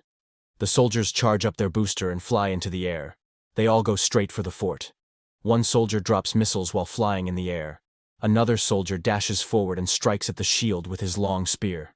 Many soldiers do the same and create a huge explosion. Through their combined effort, they finally break through the defense. Luca sees that they have successfully breached the fort. Now, they have to neutralize the turrets. If they fail, then they'll be at a disadvantage. If that happens, then they will have to march in and bear the cost. Luckily, the soldiers neutralize all the turrets. Everyone cheers in excitement on seeing it. Luca thinks that he likes this kind of adrenaline rush that war gives. He would have gone insane if it hadn't been this. They put on their helmet and say that it's time to leave. Their plan is to march the base from all directions and kill every rebel. This base also has a fortress-like maze that stretches over 100 meters deep. They have a map of the interior, but the rebels might have changed it. The soldiers rush forward while dodging the shots fired at them. Luca thinks that they narrowed the entrance so that Myrmidon couldn't enter it. Luca soon enters the building and peeks from a corner. He sees an empty hallway in front. Luca says that he'll head from here, but Rack says that it's too dangerous. It could be rigged with traps or an ambush. Luca asks if he's afraid of dealing with consequences if he dies, and Rack agrees. Luca says that he doesn't care what happens after he dies. Luca dashes forward and says that he'll lead from here. Rack feels that his teammates are so annoyed that they will gun him down. He tells himself to focus on the mission. Luca thinks that he needs to reach Lily before Lei and eliminate her. He thinks that Lei must be in tunnels at a different point. He believes he's using soldiers as expendable to advance. He can do the same by sacrificing his men, but he can't let his emotions do it. As Luca was rushing forward, a trap activated over his head. His teammates rush forward for his aid. However, Luca cuts through the trap. Luca thinks that he pushed his sense to the limit, thanks to the Archies combat he learned. On top of that, his taste even got better. He could sense traces of chemicals in the air with his tongue. Luca speeds up through the passage while dodging all the traps. His teammates can't believe what they are witnessing. Luca feels his heart beating louder, and the blood is rushing like crazy. He feels frustrated on how slow his men are. Luca can also feel that the prolonged use of Archies combat gradually damages the brain. Luca soon meets a blocked entrance in his path. Behind the door, a few men ready their guns. Luca kicks the door, injuring one of the men. They began firing their gun at Luca, and he deflects every bullet with his sword. Luca then rushes forward while dodging every one of their attacks. He slices a person's head and throws his falling head at the enemy. Luca then runs forward and kills the man. The last remaining man fires a RPG at him. However, Luca cuts right through it. The man can't believe that he cut it. Luca unleashes his monster version and kills the man. Luca's teammates soon arrive at the scene and see that he killed everyone single-handedly. Luca asks what they are waiting for. They need to move forward. He tells them to keep up with him. As they move forward, they encounter another chokehold. Luca and his team take cover behind a pillar. Luca sees that they have built a spacious area underground. He believes they must be forming a defensive line here. He thinks that they are quite deep, and they should now be able to catch up to evacuating nobles. Luca releases the drone and sees that their defense line has 100 troops. Behind them, he can see the non-military personnel retreating. He believes that Lily must be in that group. Rack says that their squad is moving faster compared to others. He asks if they should wait for them to join. Luca thinks that he's right. His brain is also overloading from using too much Arky's combat. Suddenly, a huge red light emits from the corner. Luca senses that the gunshot wasn't fired towards them. When he peeks, he sees that a commotion is happening in the rear. He believes that another squad must have arrived here at the same time. The only person who could be in such a rush would be Lei. Luca tells his teammates to advance while they are distracted. The soldiers with riot shields move to the front to provide cover against incoming projectiles. A shot pierces through the shield and hits the soldier. The soldier says that their shields couldn't last more than a few seconds. However, Luca tells them to hold on a bit longer. He thinks that he needs to be careful of the weapon that could kill him in one shot. He senses they have 8 high-power weapons. He'll aim for the moment when half of them would be reloading. Luca jumps forward and says, "This is the time." He advises his teammates to spread out and take cover while they focus fire on him. Rack screams at him, asking if he has gone nuts.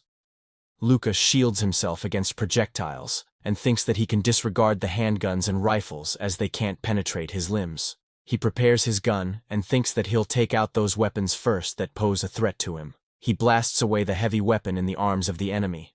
Luca then lands in between the enemy and thinks that now they won't be able to fire freely. He chops off the enemy's leg, like cutting an onion. Luca starts going crazy and thinks that he has become unstoppable now. The last man surrenders and begs for mercy.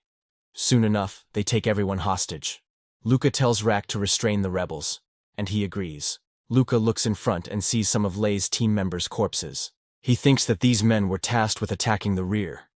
He can't believe that Lei is sacrificing his men to reach Lily fast. He wants to help Lei, but he's also a soldier of the Empire. If he chooses one, then he'll have to give up the other. This situation infuriates him even more.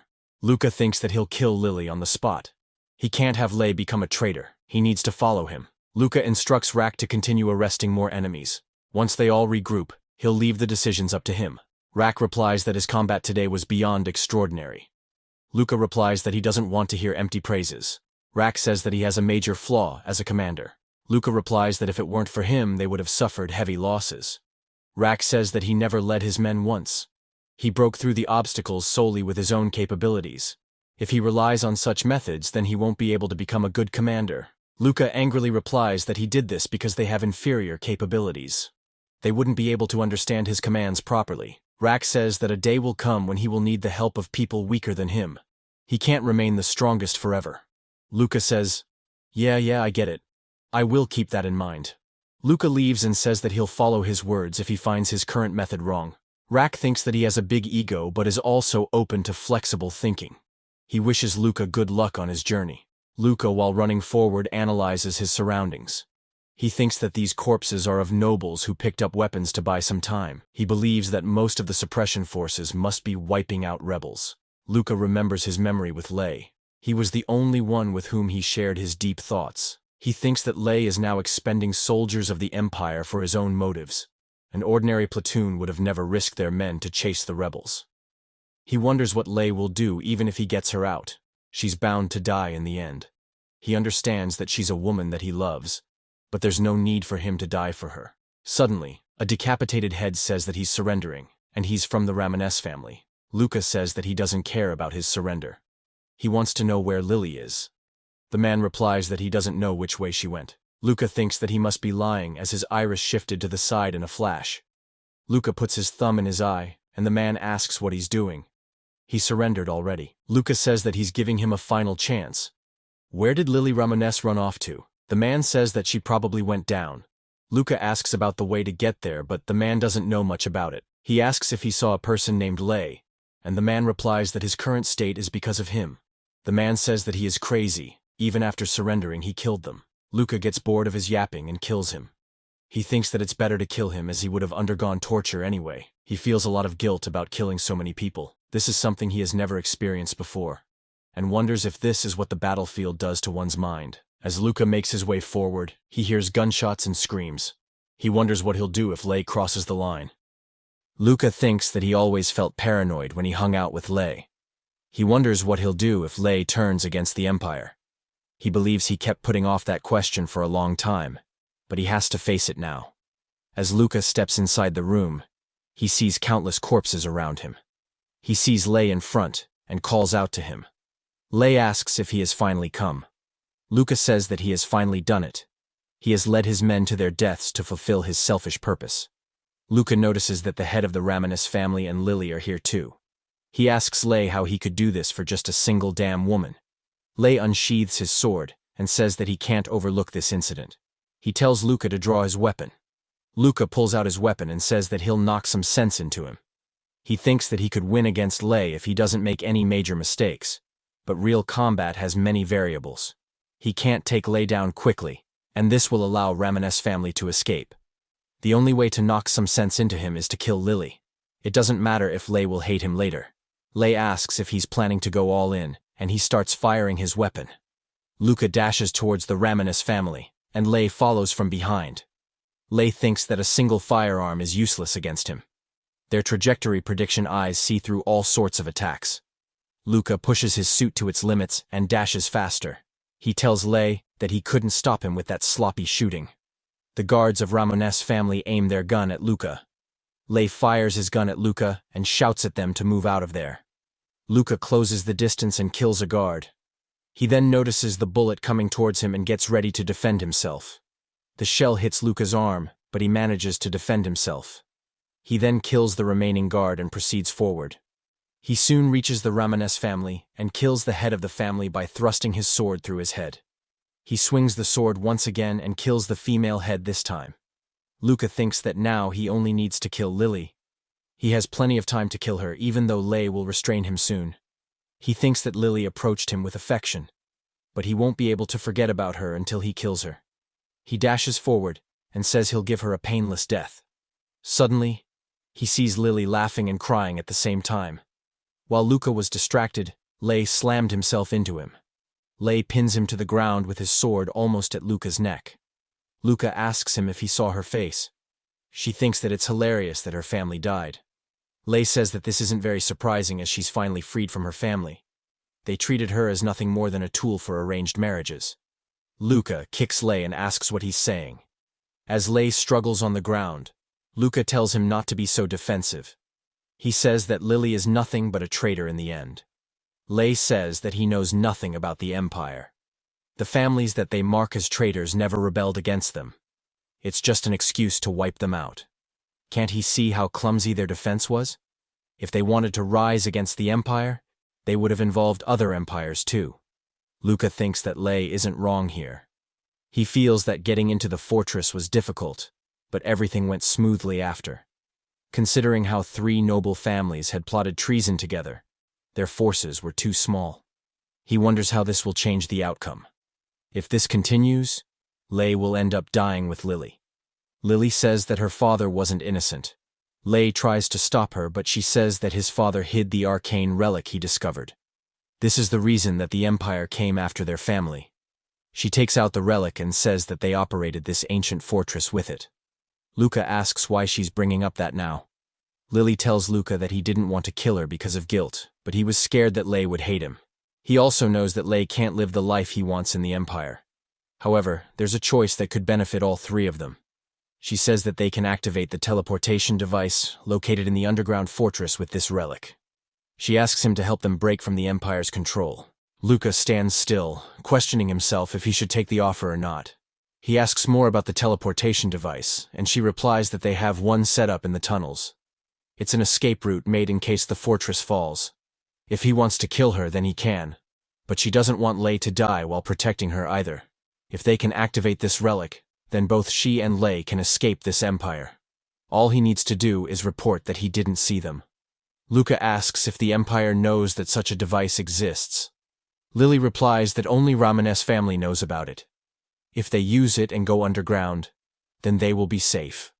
Luca feels tempted by the offer. He doesn't care if Lily dies or not. He's more worried about Lei. Lei always wanted to leave the Empire, and he might do something stupid one day that could get him killed. Plus, they are on a battlefield where claiming a person is dead or missing is easy. Luca, after a lot of consideration, takes out his sword. Lei tries to explain him, but Luca shuts him up. Luca says that if the teleportation device doesn't work, then he shouldn't stand in his way. He'll kill Lily, as she too doesn't want him to get into trouble. Both Lily and Lei exchange nervous glances at each other. Lei replies that he'll take his offer then. The trio then starts making their way to the teleportation device while being alert. Luca reaches a corner and tells them to hold up. He thinks that he has lost his mind. Not only he's stopping Lei, but guarding Lily too. If other soldiers catch sight of this, then they would be done. Suddenly, Lily tells Luca to hold up. She cleans Lei's face with her cloth, suggesting they wipe it before the blood dries up. Luca gets annoyed with their BS and says that they should marry each other or something. Lei exchanges his serious stare toward Luca on his remark. Lily apologizes to Lei, saying she didn't want to have things end up like this.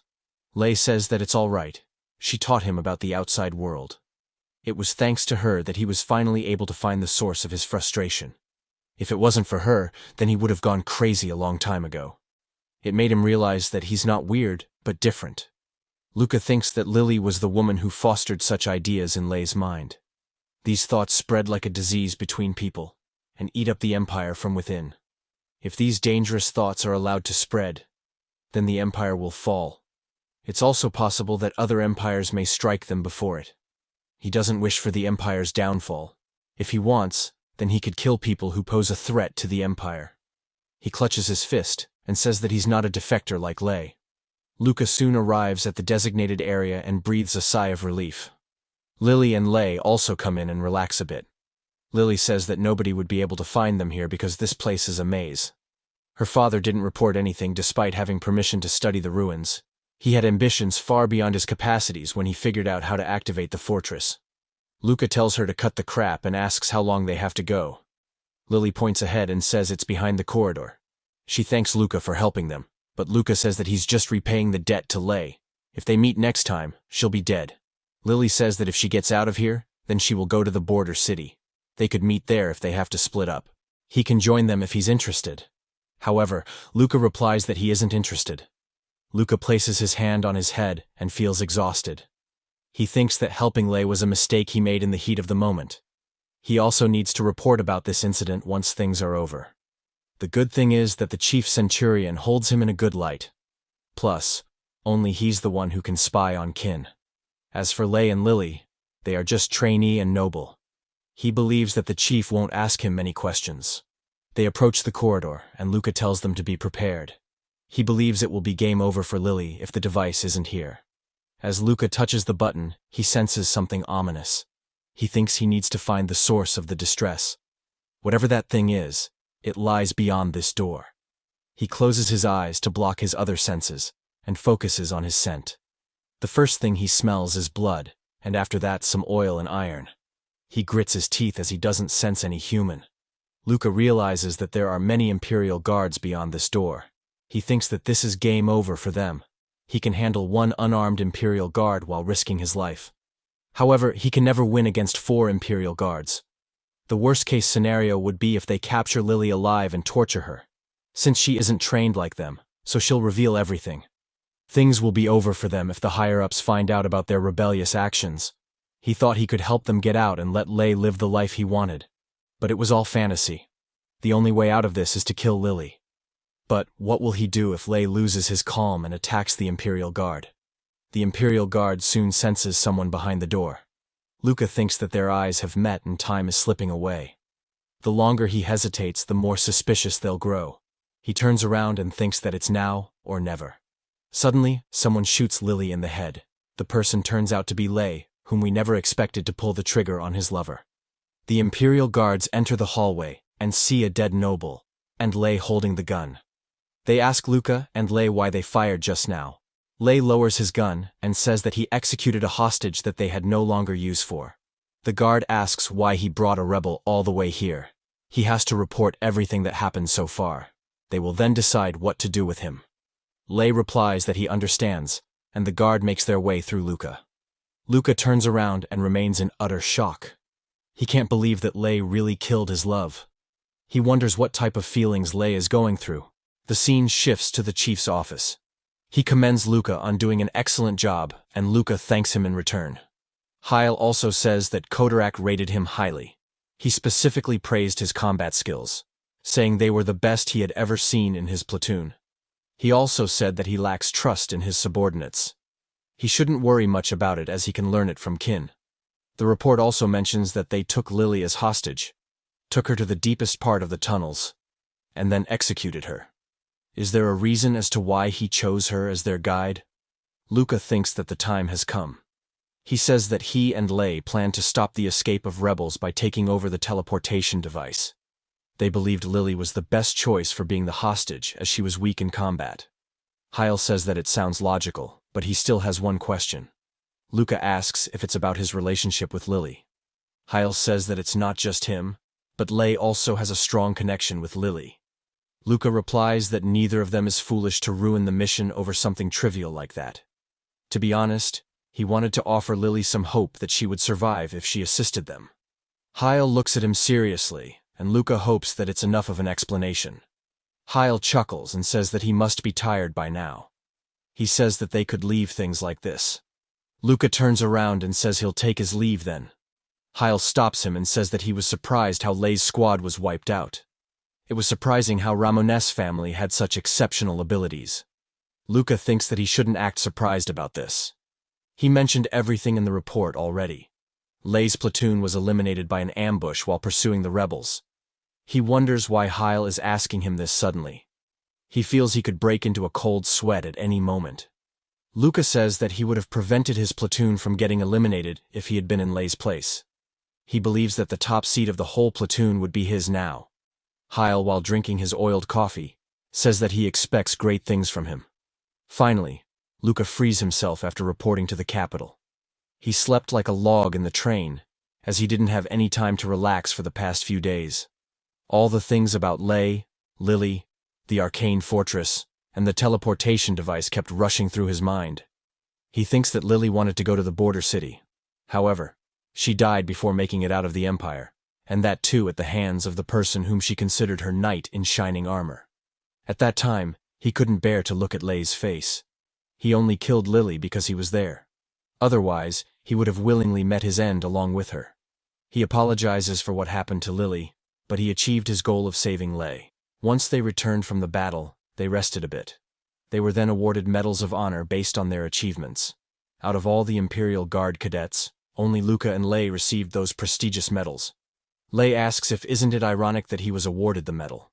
Luca says that he never expected him to kill Lily. He thought that he might attack the Imperial Guard even though he stood no chance. Lei gloomily replies that he would have done it if he wasn't there. His family is quite happy that he earned a medal after killing the Ramon's family. Luca suggests that he quit now. He isn't suited to become a soldier. Luca thinks that Lei's man died for something trivial for one man's love. He would have quit if he was in Lei's place. Lei says that his family wants him to become an Imperial Guard. He wonders if it would have been better if he got killed back then. Luca gets annoyed with his BS and punches him. He tells Lei to watch his mouth. Lei complains that his organs might be damaged because he punched too hard. However, Luca tells him to quit his whining. He can get them replaced with mechanical ones if they are destroyed. Lei says that he's more pissed than anyone else. If only he would have given his all, then he could have saved her.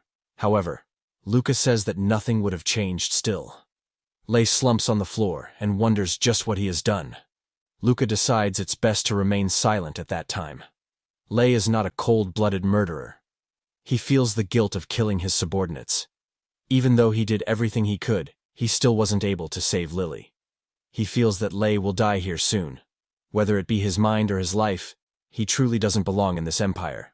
Later, Luca and Lei board a train. Lei says that he'll take a leave and head home for a bit. Luca asks, why did Lily laugh as she watched her family die? Lei explains that she had a fiancé arranged by her family. He was a man 30 years older than her. When she was born, he promised an immense sum of money in exchange for one condition. He requested that Lily should be raised exactly like his deceased wife, even sending heaps of pictures and records to ensure it. Thus, Lily's face, preferences, habits, and her name were none of her choice. It must have been excruciating for her. That was also why she's so knowledgeable about Bellotto as well. Luca wonders if this is what happens when twisted desire meets power. Quite interesting. He then asks if Lily was abused from birth. Lei agrees and says that Claude was the only one who offered her any sympathy. He wonders if this was why Claude set him up with Lily. Suddenly, Lei laughs maniacally. He says it was Lily and him who set it up. When he told Claude that he was Chief Centurion's secret son, he took the bait. Luca curses at him and asks if Claude really believed that. Lei says that everyone knew how Chief Centurion treated him. It would also explain how someone from a double-digit orphanage managed to become an Imperial Guard trainee. Claude thought if Lily conceived his child, then it would set her free. Luca says that his plan was messed up. He doesn't know when to quit.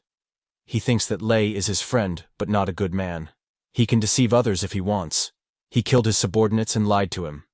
However, he still somehow trusts him.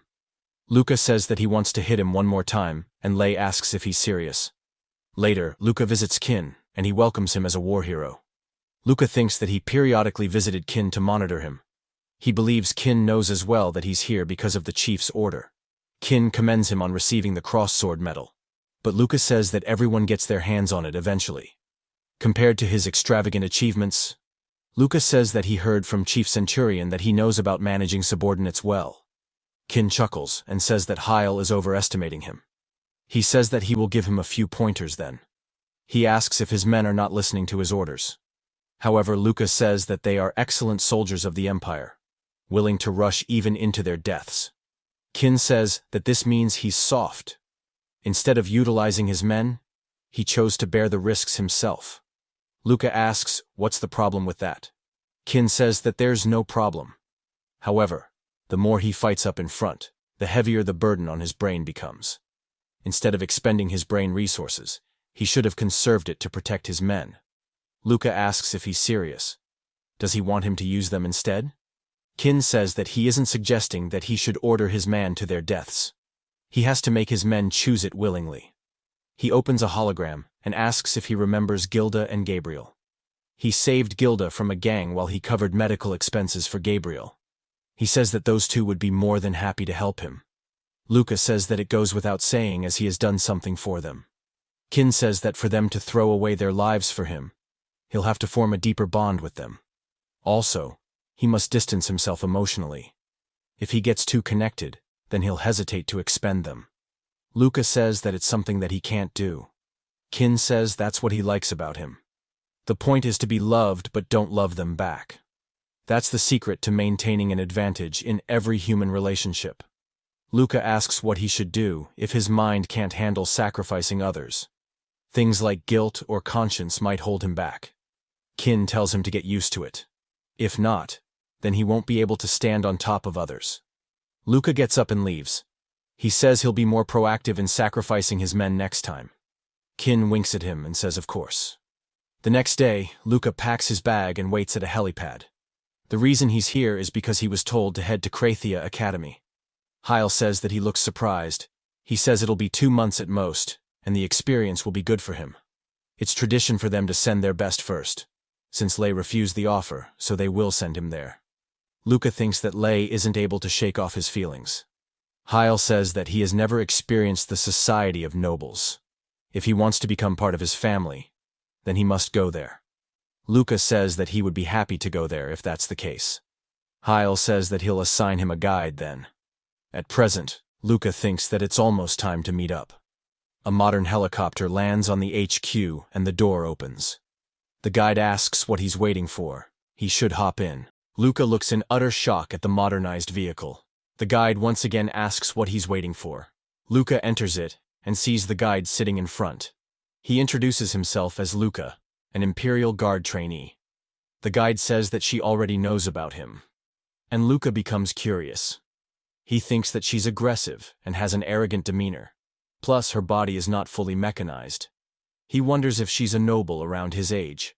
Luca says that he's here on the order of Chief Centurion. He would like to know how long it will take to reach the academy. He also asks if she really is a guide. She shrugs at him and asks what difference does it make. Luca clutches his fist in anger, controlling himself from punching her face. Luca calls the guide as Miss of the Custoria family, and she gets taken aback. She annoyingly asks how he figured out her identity. Luca says that it's simple. Very few people voice their discontent with Chief Heil's order. She asks if wasn't he informed about her identity before. Luca says he wasn't. Luca deduces that she's Chief's daughter. He believes that he sent his daughter to uphold his promise that he'll adopt him into the Custoria family. He thinks that Luca Custoria has quite a nice ring to the name. The guide says that she has been ordered by her father to guide him. She introduces herself as Giselle Custoria. Also, he shouldn't act like he figured her out again.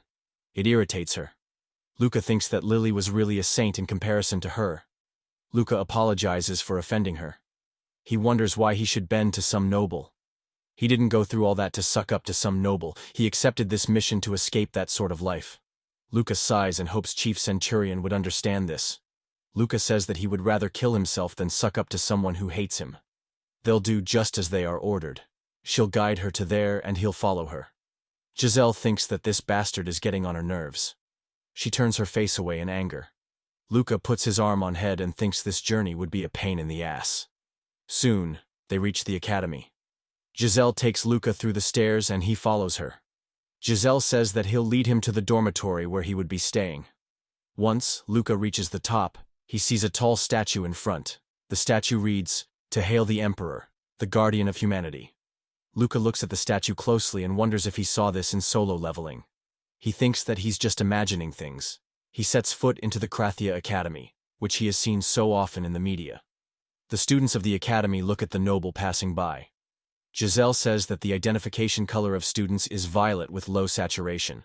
A person shoves away a commoner and tells him to make way for the noble. He falls on the ground, and Luca thinks that such an excellent implant is being wasted here. Giselle asks if doesn't he have the colored clothes. Luca replies that trainees don't need such things. Giselle thinks that her father doesn't tell her about this stuff. Luca thinks that she's getting flustered over the color of clothes. He didn't expect this from her first expression. Luca apologizes to her, and she says that the rules of the academy must be kept. Suddenly a boy notices Luca and calls out to him. He asks how he is. He thought that he would skip coming here as Lei wasn't coming. Luca replies that's not the case. Felix introduces himself to Giselle as an Imperial Guard trainee like Luca. He asks if she could give them a minute. Giselle sighs and says all right. Felix put his arm around Luca and says that the Lady of Castoria is by his side. The rumors of Chief holding him dear were true after all. Luca says that she was so annoying from the start that he was tempted to smash her nose in. Felix asks if the Chief wants him to experience the society of nobles. He guesses that he wants to adopt him as son-in-law and have him married to Giselle. Luca calls it nonsense. He thinks being son-in-law is next to impossible. He wouldn't be surprised if the marriage broke apart immediately, with how her personality is. Also, Chief has told him to keep an eye on Kin. In return, he would adopt him into the Custoria family. So, there's no need for him to get married. Felix asks if he has modified down there, and Luca replies he hasn't. He also asks Felix why he's asking him that. Felix hands him some good stuff and says it'll come in handy. Luca looks at it closely and remains in awe. Felix goes with his girl and says that trainees are popular with the chicks. Luca thinks that Felix filled him with information necessary for living in the academy. He believes they'll become good friends by the time the mission is over. Felix also told him one important thing about the dormitory. There are rooms where talented kids from the lower sector, like him, and kids of deprecating noble families stay, as they can't afford their own housing. He thinks that even inside the academy, a class system exists. He thinks it would be fun to climb the ladder here. Luca now makes his goal to taste what this academy has to offer. When Luca reaches his room, he remains in awe. The robot says this is his assigned room and he can contact if he needs anything. Luca replies, there's no need, and thinks this place is huge. He wonders if this is where commoners and worthless nobles stay. He's surprised. He also thinks that the people unfit for military service end up here. Luca sits on his couch and thinks this is completely different from what he expected. Earlier, Giselle led him to his dorm and said this is where he would stay. She also explains that the head of the dormitory will lead him to his room. She shares her personal number and says he can contact her if something happens. Luca thinks that Giselle just isn't a spoiled brat. She's taking the responsibility that has been entrusted to her. Luca says that he probably won't need her number. Giselle hopes that the same will happen as he says so. She also advises him not to get too close to the head of the dormitory. At present, Luca wonders why Giselle said that. As for the head of the dormitory, she's a girl with curly hair, singing to herself. Giselle said that she's the most deranged individual in the academy. The deranged girl presses Luca's room bell. Luca opens the door and sees the head of the dormitory. She shines brightly and introduces herself as Barbara. Luca also introduces himself with a bit of uneasiness. Luca uses his ballistic trajectory eyes to take note of her. He sees that she's wearing worn-out cuffs and old clothes. Plus, she doesn't have a last name. He deduces that she's from the lower sector. He thinks that he isn't getting the deranged type vibe, as Giselle mentioned. He wonders if she just hates lower sector people. Luca greets the girl, and she nervously asks how she should address him. Luca tells her to just call him by his name, as he's also from the lower sector. Barbara compliments Luca on becoming an Imperial Guard at a young age. Luca says the same for her. She became the head of the dormitory at a young age. Barbara laughs on hearing his response. Luca thinks that she must have moved mountains to get here like he has now. Barbara says that she'll give him a rundown of dorms. Luca once again uses his mechanized eyes on her. He thinks that she just showered even though her class just ended. He wonders if she's tight on time or being time efficient. Later, Luca goes to the main building of the academy. He has arrived here on notice of Giselle. Giselle looks at Luca and thinks that he dressed properly this time, like she told him before. Our boy. Luca is looking handsome in those clothes. Giselle says they should now head to the classroom. Her father has ordered her to attend with him for a week. Luca thinks that he might go insane till then. Suddenly, someone calls out Giselle, and Luca recognizes the voice. Barbara comes running for Giselle and says it's been quite a while since she talked to her. Giselle looks at her annoyingly and tells her to get lost. Barbara says that she just wants to say hello to her. Giselle approaches her and tells her to get lost. She doesn't have anything else to say to her. She turns back and tells Luca not to be late for his first class. Luca looks at Barbara and thinks that she has closed body posture, just like all the losers from the lower sectors. He wonders how she became the head of the dorm with that attitude. Luca too turns away and thinks he's not a fan of this. Luca follows Giselle and asks if she knows Barbara. Giselle replies that they entered the academy at the same time, that's all. Luca says that she seems to dislike her. He thinks that she's now ignoring him. Giselle called Barbara the craziest psychopath, yet Barbara still continues to cling to her. He thinks that this is quite interesting, but it's none of his business. What's important for him is to make it through 2 months to become a noble. He shouldn't worry about gossip like this. Later, Luca is sitting alone and feels bored. While flipping his dagger, he thinks that he has to take these boring classes for 1 week. So, he thought that it would be better to probe in their relationship a bit more. After all, there isn't much to entertain him here. When he talked about having a spar with Felix, he outright declined him. He said he was too embarrassed to lose. Luca thinks that he'll get rusty at this rate. He wants to fight again. The thought of waging a war while seeing himself as a weapon is preying on his mind. Maybe the chemicals he was injected during his time as a trainee are acting up. He doesn't care who the person is. He wants to just pick a fight. Suddenly, a person calls out to Luca as an Imperial trainee, and Luca stops playing with the knife. A boy asks why he's clinging to Giselle all week. He wants to know what his relationship is to her. Luca says that he doesn't have to answer that question. He asks the boy if he has the hots for her. The boy becomes shy, and Luca thinks that there are still some idiots falling for her. He curses at Giselle and asks what he likes about her. The boy charges at Luca and tells him to take back what he just said. Luca easily blocks the attack and holds the boy by his arm. He sighs and thinks that he's taking his frustration out on this poor boy. He tells himself to get a grip. Later, the boy asks if he's not in any relationship with Giselle. Luca confirms and says he wants to ask him some questions now. The boy asks why he should answer him. Luca thinks this boy needs another round of beating. Luca says that he'll tell Giselle how much of a nice guy he is. Now, can he tell him why Giselle hates Barbara? The boy replies that Barbara was cursed by a witch. Anyone close to her gets involved in accidents where androids go berserk. Those androids work normally, but whenever she's around them, they start acting weirdly. So, they named it Barbara's curse. Luca says that it's not Barbara's fault if it happens at random intervals. The boy says that's why everyone prefers to stay away from her. The boy further says that everyone is mean to her, so that's why she's the dorm's head. It's a position with no benefits and a ton of duties. Luca thinks that she wasn't ahead because of her abilities. The boy points to her and says that he can even see it happening now.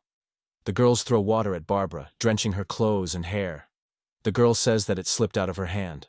She'll wash the clothes for her, so she should better strip now.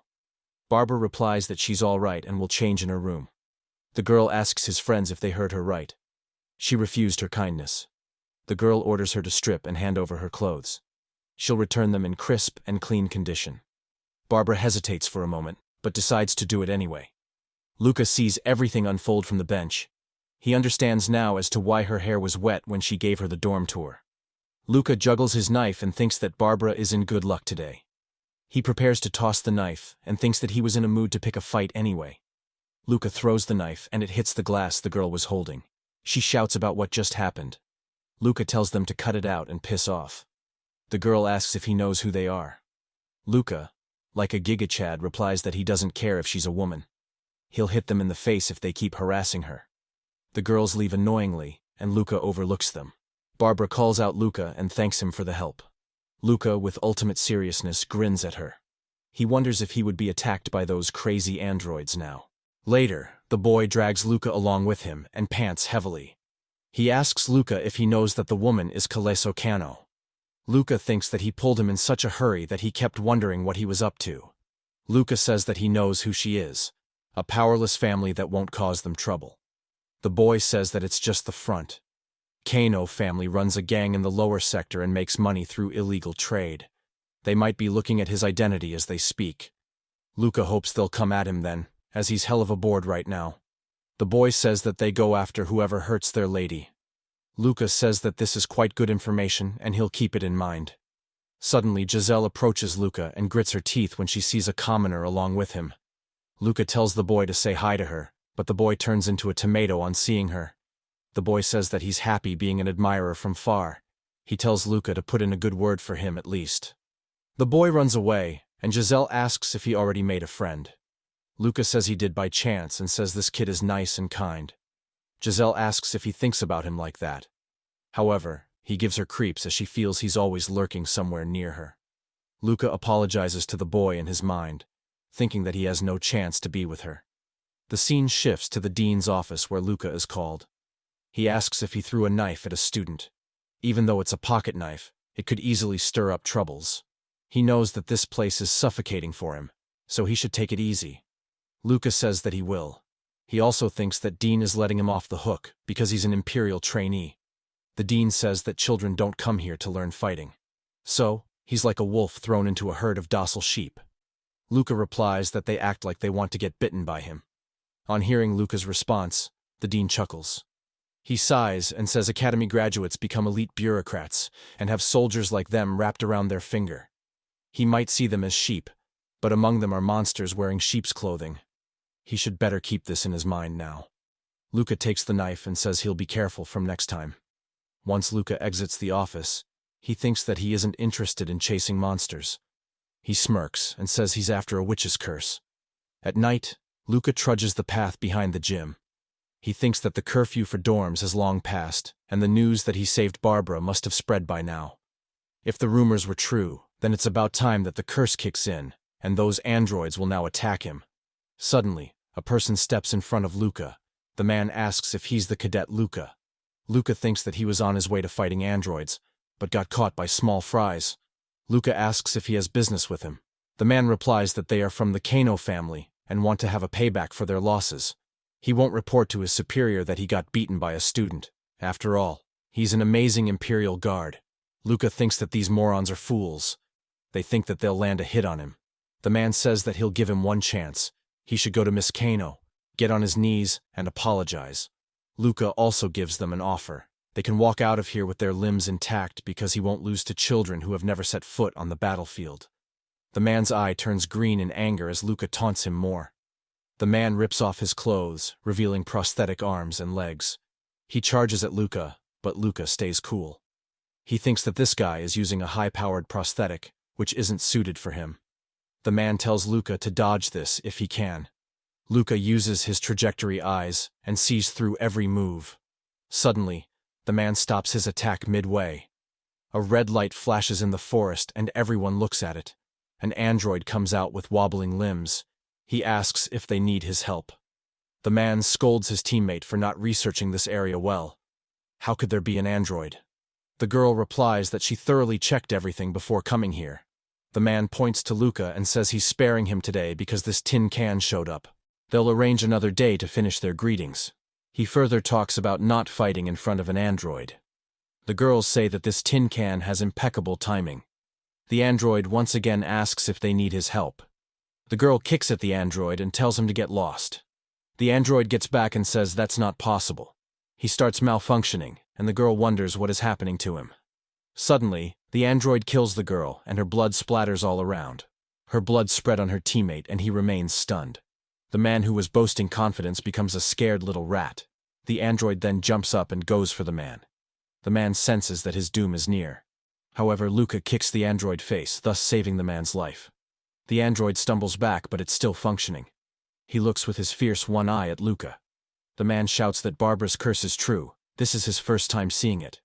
Luca smirks and thinks that a student of Krathia Academy shouldn't be fazed by mere curses.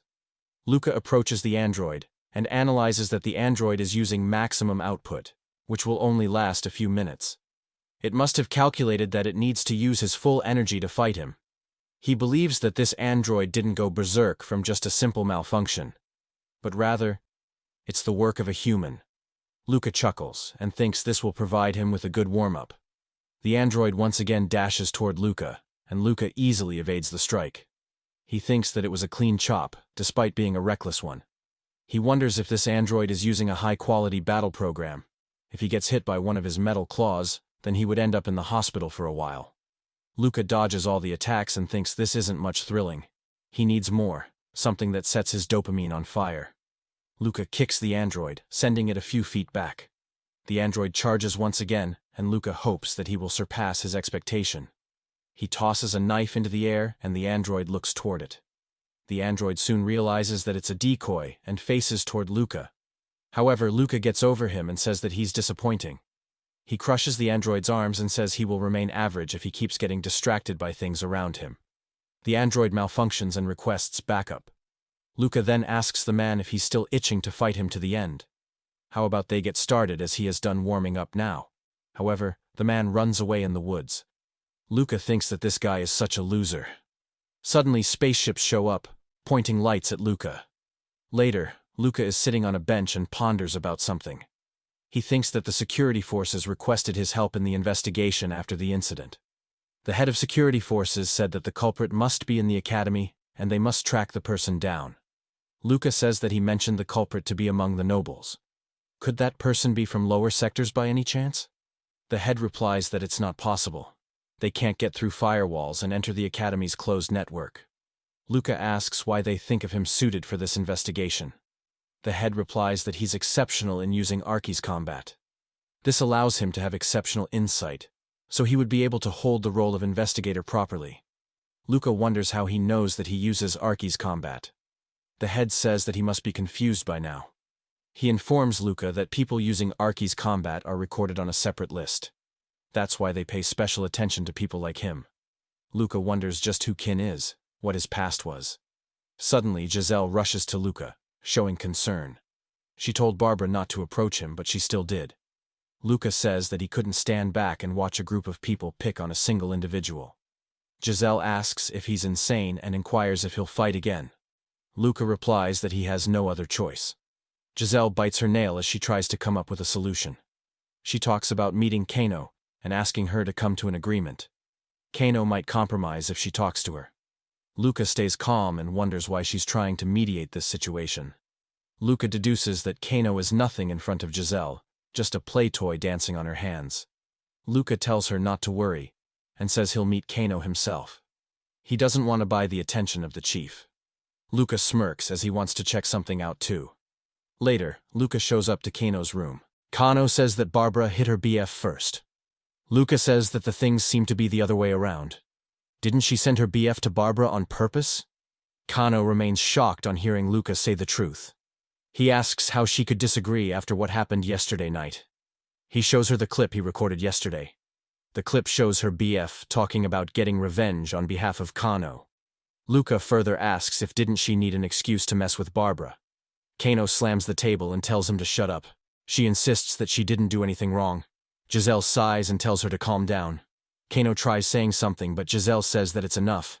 She further asks Kano if she plans to ignore what she said before. Giselle asks Luca to give her some time so she could talk with Kano alone. Luca steps out of the door and says, "Sure." Luca thinks that Giselle clearly has an upper hand on Kano. However, he doesn't understand why Giselle didn't stop Kano's bullying. He's only here for 2 months. It would have been easier if he talked straight with Kano instead. Giselle comes out of the room and says this is even worse. She didn't know that Kano would create such a scene. She tells Luca that he too stirred up trouble. Luca replies that he wanted to test his theory on androids, whether nobles control them or not. Plus, Kano happened to be one of those people who hated Barbara. Giselle tells him to stop acting like a detective. There are already investigators working on the case. Luca says that those investigators will have a great time getting information from nobles. Giselle asks if he's mocking her. Luca replies that he's just telling the truth. It's similar to how she stopped Kano from speaking a single word. Giselle says that the family name is an important part of noble society. Kano is simply in a position where she can't ignore her words. Luca asks if that was the reason she ordered Kano to bully Barbara. On hearing this, Giselle remains shocked. She asks what he's trying to imply. Luca says that Kano is the perfect chess piece for her to bully Barbara. Giselle grabs Luca by collar and tells him to stop talking with that mouth of his. She asks if all those mechanical enhancements messed with his brain cells. She lets go of him and apologizes for what she just did now. She leaves and advises Luca to be prepared in case another issue arises. Luca thinks Giselle seems to be the top suspect in this case, but something seems off about her. He sees her hand trembling and wonders what she's afraid of. He thinks that the insight of Archie's combat is only causing more confusion. Later, Luca is sitting on a bench when Barbara shows up. She pulls out sandwiches and asks Luca to accept them. Luca asks what the meaning of this is. She replies that he saved her earlier from Barbara. So she prepared this for him as a thank you. She asks if it's okay that she makes food for her now. However, our boy gives her a no. He doesn't want to cause any misunderstanding. On hearing Luca's response, Barbara becomes gloomy. She replies that she's fine with misunderstandings. Luca wonders if Barbara likes him. However, something feels off about her as well. Luca asks why she keeps approaching him. Does she want him to get caught in danger with androids? Barbara replies that's not the case. She too doesn't know why all of this is happening. Luca thinks that Barbara is hiding her true intention as well. He has to provoke her emotion. He asks if Kano was bullying her because of Giselle's orders. After all, Giselle is the type of person to get what she wants. Barbara replies that she's already aware of that. Luca wonders how she already knows about that. He asks her the reason why Giselle hates her. Barbara dumps the sandwich and asks if there's a reason that she should tell him about that. On hearing Barbara's words, Luca recalls what the dean said. There are monsters who wear sheep's clothing. He thinks that the monster was none other than Barbara. Later, Luca is sitting in his room and having a meeting with the dean. The dean says that he met with Kano's so-called BF. Just as he guessed, Kano intentionally set her BF with Barbara. It was a right choice that he selected him for this investigation. Luca asks if he would be able to investigate a suspect that he has on his mind. The dean replies that he can give it a try. However, it could be risky if they get the wrong person. Luca says that he seems a righteous person.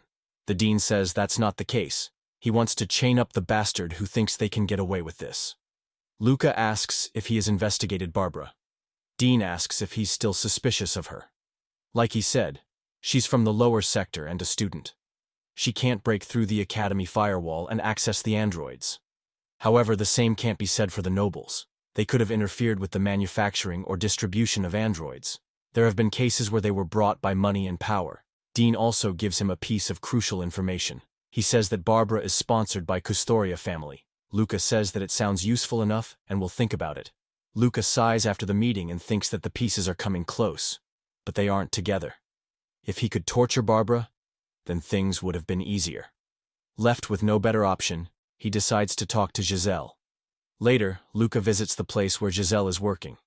He remains in awe after witnessing that various nobles are competing here to prove their worth of families. He notices Giselle working on a mechanized arm and thinks that she has a hard-working side as well.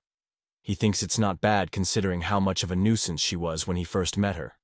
After work, Giselle drinks water and asks Luca why he came here. Luca keeps his words short and says he wanted to see her. Giselle almost chokes on hearing the response. She asks if he's crazy. Luca says that his neurons could be broken if he has to say it in her words.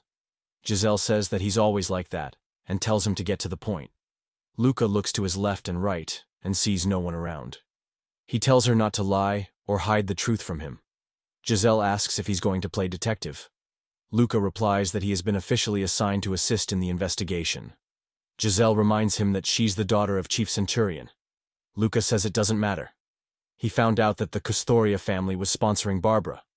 Was this the reason she was adamant about kicking Barbara out of the academy? Giselle says that she's the second victim of that curse. Isn't that enough of a reason to hate her? They were friends before. Luca says that she would have tried to solve her curse if they were friends. She says they are not close enough and asks if he can leave now. Luca says that the security forces see the outburst of androids as incidents of ill intent. As of now, she is most likely to be the suspect. Giselle retorts, asking why he's pointing finger at her. She's a victim of that curse too. Luca says that it's a common tactic of culprits to disguise themselves as victims. She has her family backing, knowledge, and ability to commit these crimes. Giselle turns away and says he has gone crazy. He should better take his hands off this case.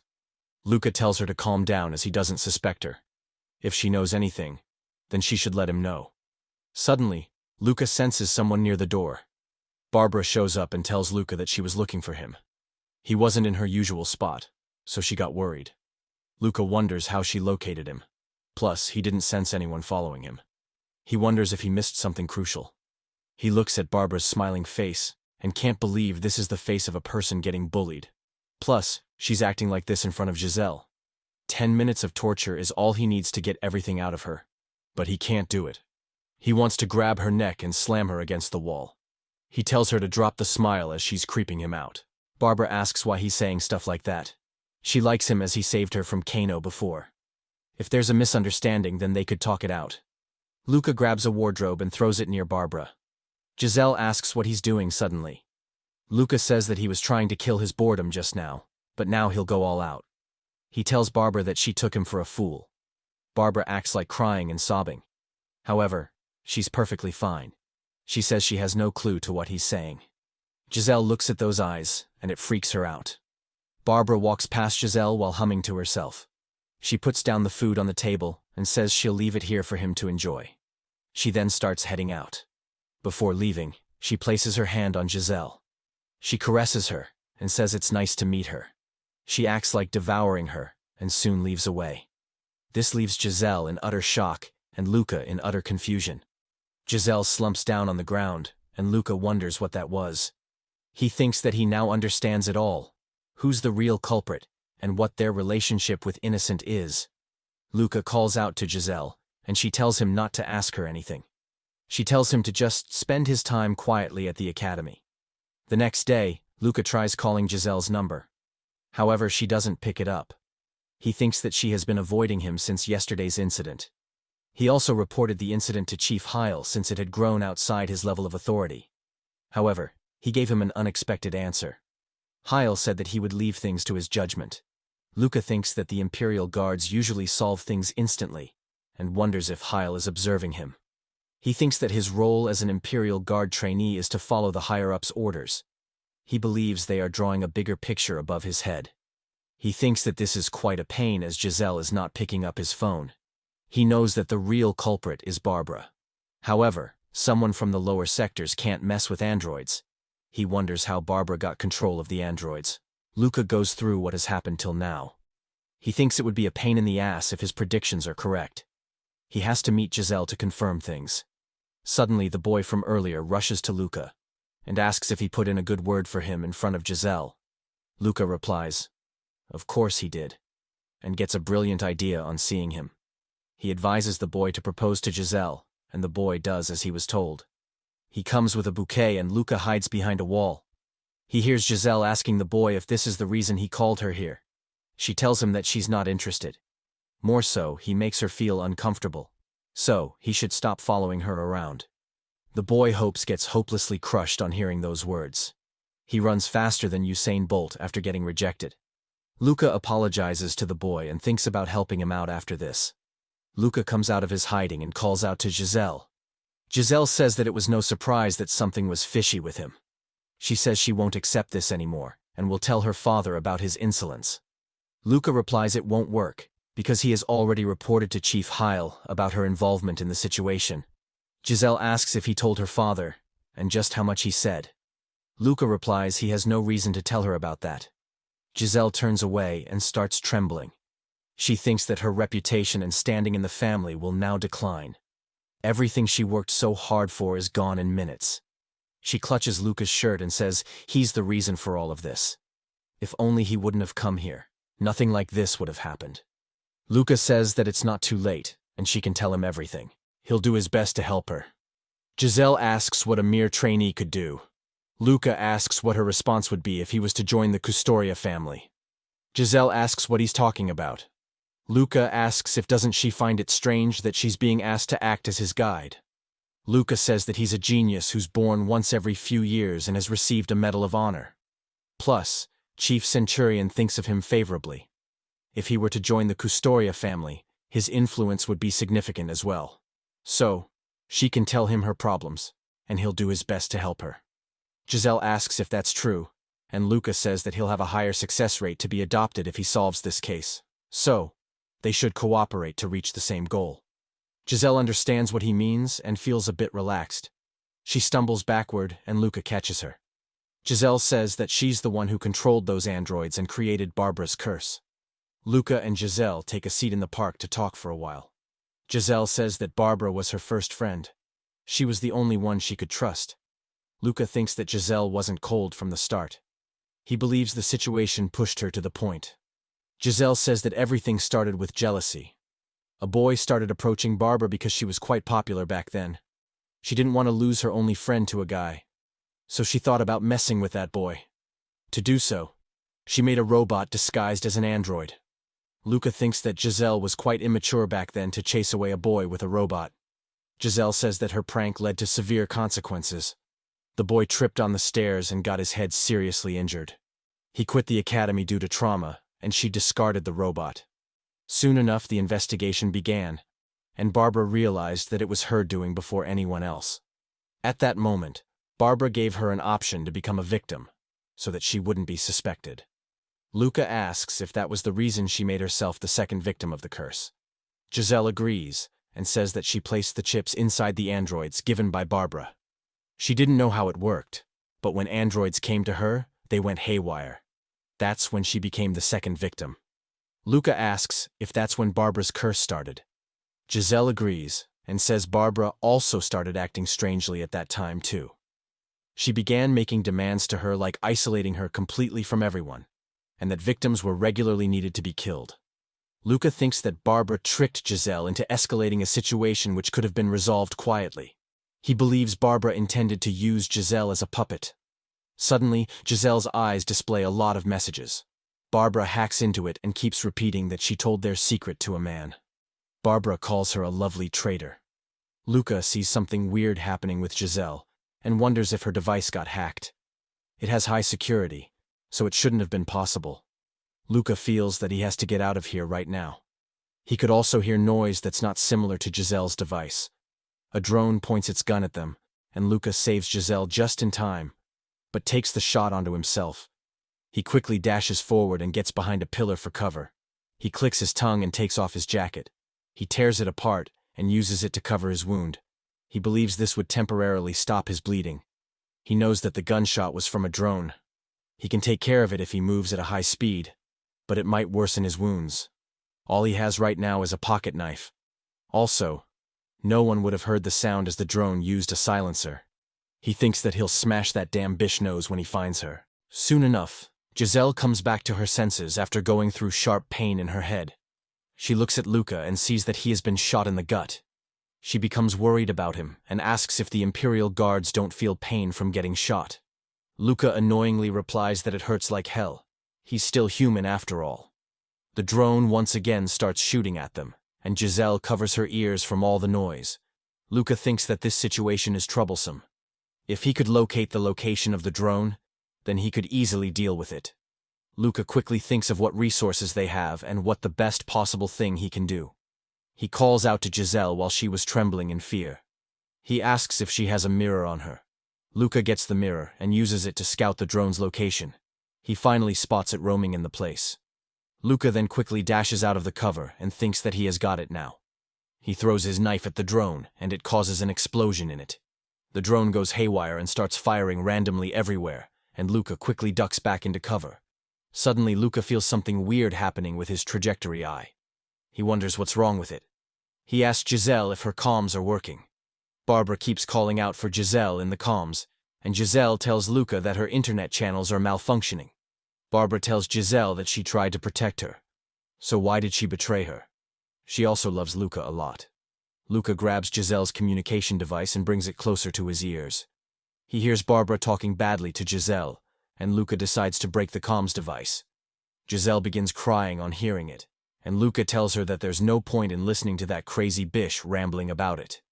Giselle clutches onto Luca's clothes and says that it hurts her. Luca does his best to calm her down. He looks around and thinks they need to head somewhere safer. As Luca was taking Giselle, he saw his friend Felix in front. Felix talks over comms that he has arrived at the location. Luca calls out to Felix, and he looks back. Felix asks if he's here, and Luca asks if he got orders from above. Felix agrees, and says that he's getting special treatment again. He didn't hear anything about this operation at all. Luca replies that he wasn't informed about it either. Giselle asks if all of this is part of her father's plan. Felix kind of agrees to it and says that they received orders from the chief centurion himself. Giselle starts trembling in fear and thinks this can't be possible. How could her own father treat her as a throwaway pawn? Luca looks at Giselle and feels pity for her. He thinks that it must be hard for her to accept this, although Chief Centurion's daughter is a civilian. But if her own father considers them as expendable, then it would be hard to digest for anyone. He can't help but feel sorry for her, even though she's a noble. Felix notices Luca's injury and asks if it's serious. Luca replies that he would be found dead by morning due to blood loss. Felix gives him his gun and asks if he would be fine till then. He won't be as fast as usual, but he will still be good. Luca catches the gun and says he'll be fine. Luca checks the gun while Felix tries to communicate with the higher-ups. He was about to tell that he met Luca and Giselle, but suddenly someone shot off Felix's arm. Luca quickly looks around but sees no one. He takes cover behind the pillar along with Giselle, and Felix does the same as well. Luca thinks that the gunshot came from nearby, but he still couldn't sense it. Luca wonders if it's a drone that Imperial Guards trainees can't sense. However, he knows that Barbara doesn't have enough experience to make something that advanced. Suddenly a voice says that he wants to talk with him here, and Luca thinks this is not Barbara. The voice tells them that if he were aiming for their head, then one of them would have already died. While the person was talking, Felix and Luca plan to ambush the man. Felix starts sneaking the other way while Luca distracts the man. Luca asks why they should talk. He doesn't even know who they are. The voice replies that he knows them very well. They are the cuties of the Imperial Guard trainees. Anyway, he doesn't have much time, so he'll get to the point. He orders them to hand over Giselle Custoria.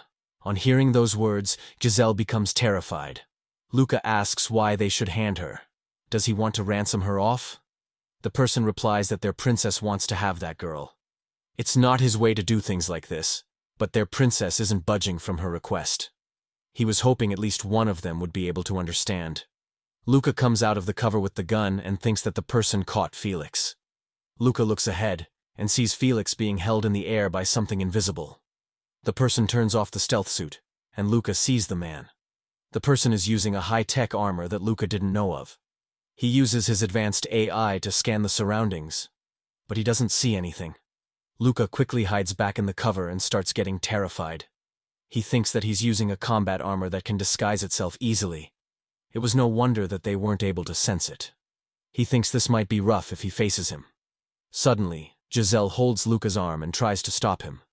Luca looks at her and signals that he has to go. He releases Giselle's arm and says that he'll buy her time. When he gives her the signal, she should make a run for it.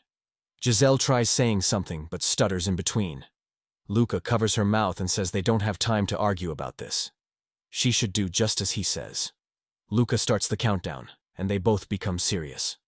On the count of 3, Luca turns to face the man while Giselle starts running away. Luca faces the enemy and fires multiple shots at him, but the enemy dodges them easily. Luca, while firing another shot, thinks that he has an insane reaction time. The man dodges the bullet and tells Luca that it would hurt him to kill 2 of his juniors. Luca wonders what he means by them being juniors. While Luca was distracted, the man came behind Luca and places his hand on his shoulder. He asks if he's surprised to hear that he's their senior. The man kicks Luca away and says he'll die if he doesn't get a grip now. Luca saves himself by blocking the strike with both of his hands. He thinks that this guy is a former member of the Imperial Guard. It is no wonder that he's exceptionally skilled for a terrorist. Luca thinks that he got distracted by his nonsense when he should have been focusing on the battle. The man looks at Giselle running away with his advanced AI. Luca deduces that this man thinks that he'll have enough time to capture Giselle after killing him. The man lunges forward while Luca is in midair. Luca thinks that he'll die if he keeps facing him head-on. Luca, while aiming the gun, thinks that he needs to find another way. He tells himself to focus. Luca uses every part of his brain cells and increases his area of focus to everything around him. He notices that Felix is lying behind him with his sword on the ground. He thinks that the sword will do the work. Luca throws the gun and changes his body trajectory in midair. The gun hits the sword, and the sword bounces off the floor. Luca then picks up the sword and slashes at his enemy. The enemy defends against the attack and compliments Luca on hitting the sword without even looking back. He asks if he's a user of the Archi's combat method. Luca becomes more nervous on hearing the terrorists speak about the Archi's method. The enemy parries through Luca's attack and pushes him back. The man once again kicks Luca with force. Luca slides backward, and the man says that it would be a waste to kill someone who can use that method. The terrorist thinks about the situation deeply and says he was planning on toying with him. However, things have become serious now. Luca pants heavily after the last strike and thinks that the air around the man feels different. He wonders what Archi's combat method has to do with him. More importantly, he's constantly losing blood and is unsure whether he stands a chance here or not. More question pops up in Luca's mind, and he thinks that he's getting distracted once again. He can't believe that this terrorist is giving him so much trouble.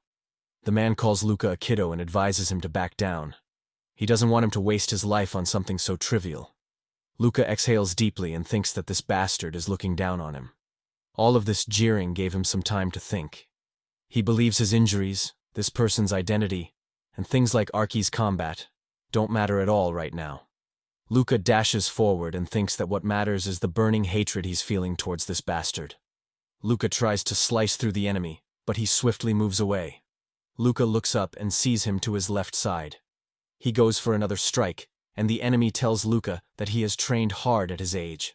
He asks if he's willing to throw it all for the Empire. As Luca goes for the strike, more blood comes out of his wound. The man simply ducks under the attack and asks Luca if he thinks that he won't be able to kill him. Luca swings his sword once again and says that the Empire is one thing. The enemy once again evades Luca's attack.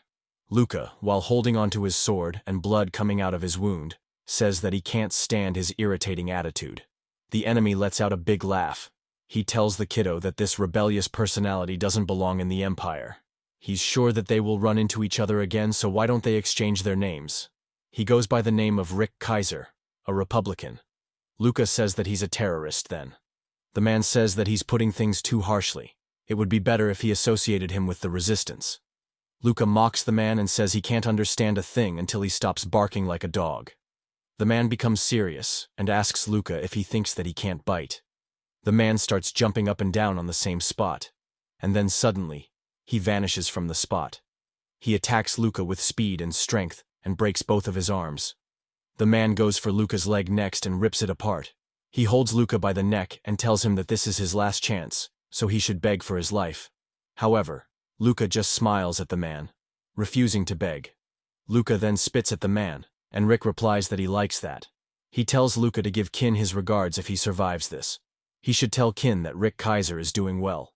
After that, he snaps Luca's neck. After the incident, the scene shifts to the hospital located in the capital.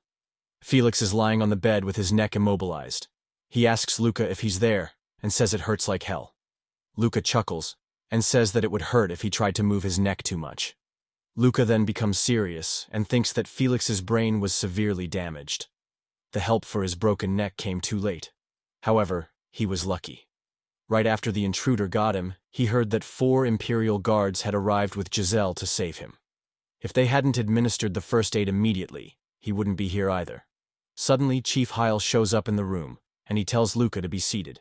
He sits down next to Luca on a chair.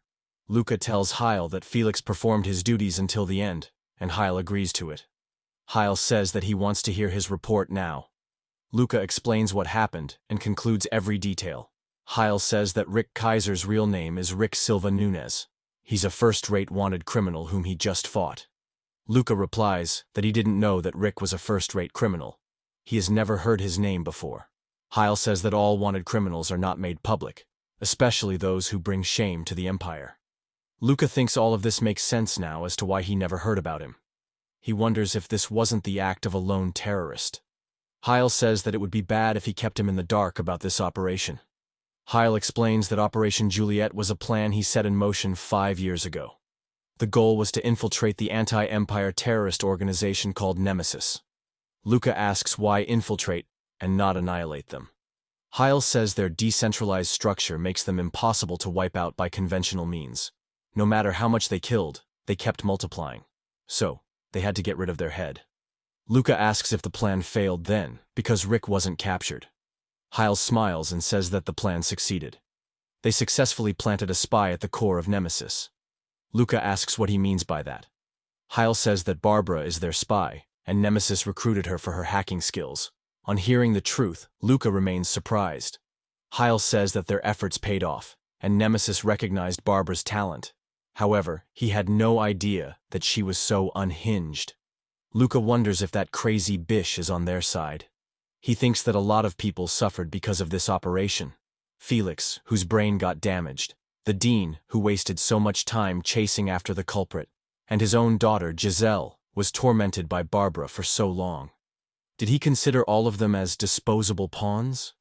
Luca asks Heil if Giselle was aware of that. Heil replies that Giselle is clueless about it, and it's better for her to stay that way.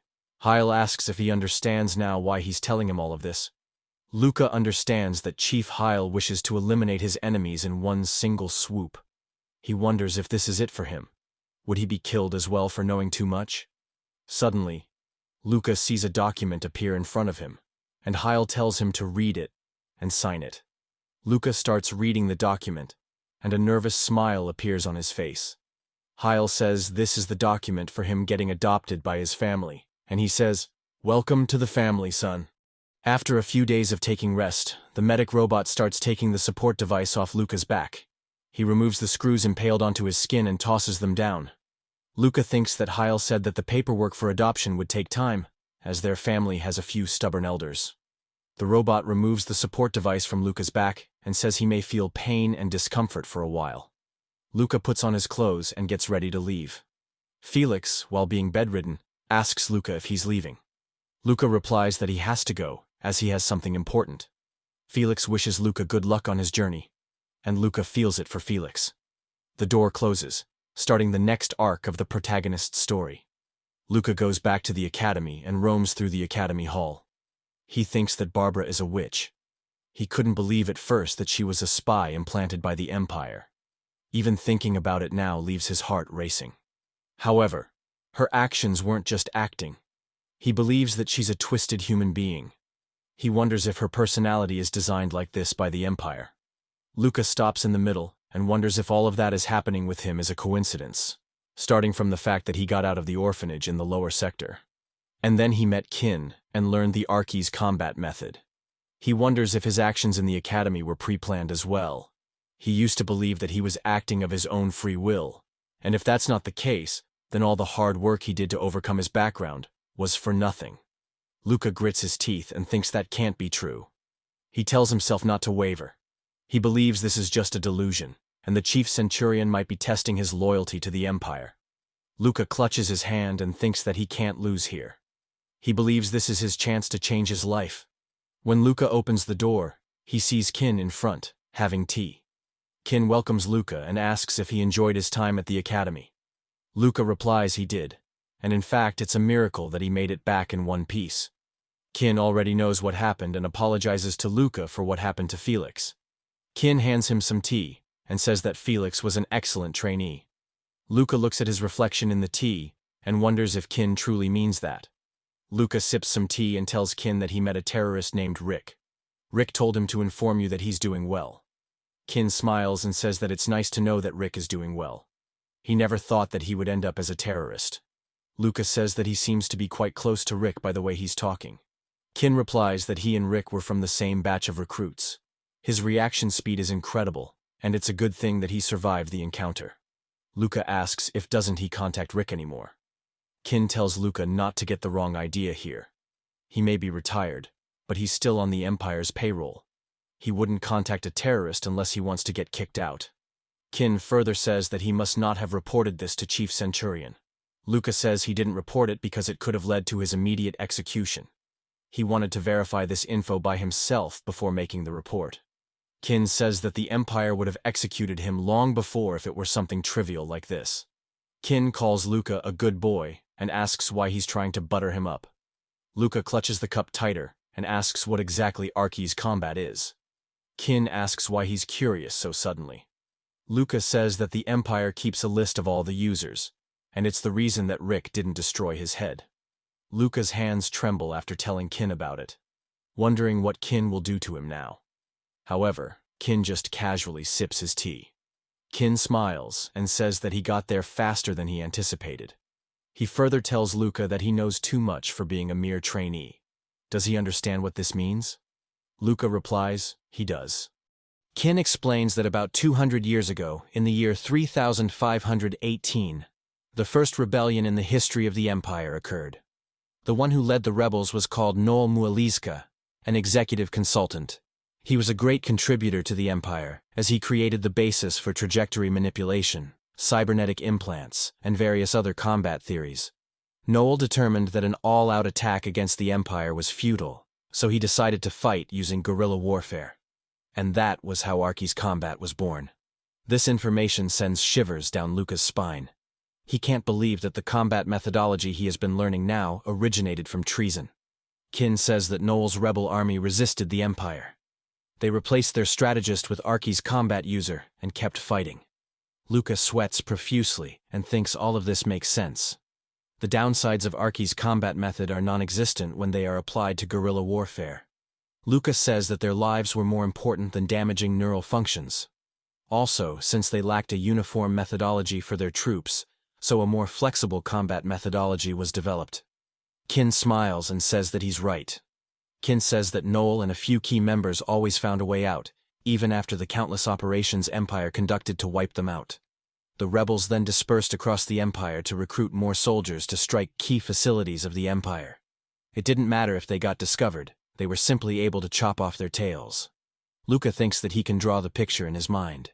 He thinks that rebels had no problem disguising themselves as civilians, as they used non-combat cybernetic implants. Even without the high-power cybernetics, the rebels did well in combat. This allowed them to pass easily through routine inspection. Kin believes this was why Rick gave him a chance to live, believing he might join them later on. This is also the reason why Empire keeps a list of Arky's combat users. Luca asks how the Empire uprooted the rebels then. Kin replies that they killed anyone they found suspicious. Luca remains shocked on learning more truth. Kin says that there was no time to distinguish civilians from rebels. So, the Empire decided to destroy entire regions where they suspected the rebels. Even Arky's combat user couldn't survive the massacre, without risking heavy casualties. And this was how rebellion was suppressed. Luca asks if this history is being hidden by the Empire. Kin says that they don't hide it, but they don't teach it either. If one is never interested in finding out about the Empire's history, they wouldn't find it. Luca thinks that Noel, who was once a huge contributor, became a rebel. Then thousands of people were massacred, and now, in front of him is instructor Kin, who is well versed in Arky's combat. Luca asks if that is the reason why Chief Heil sent him here.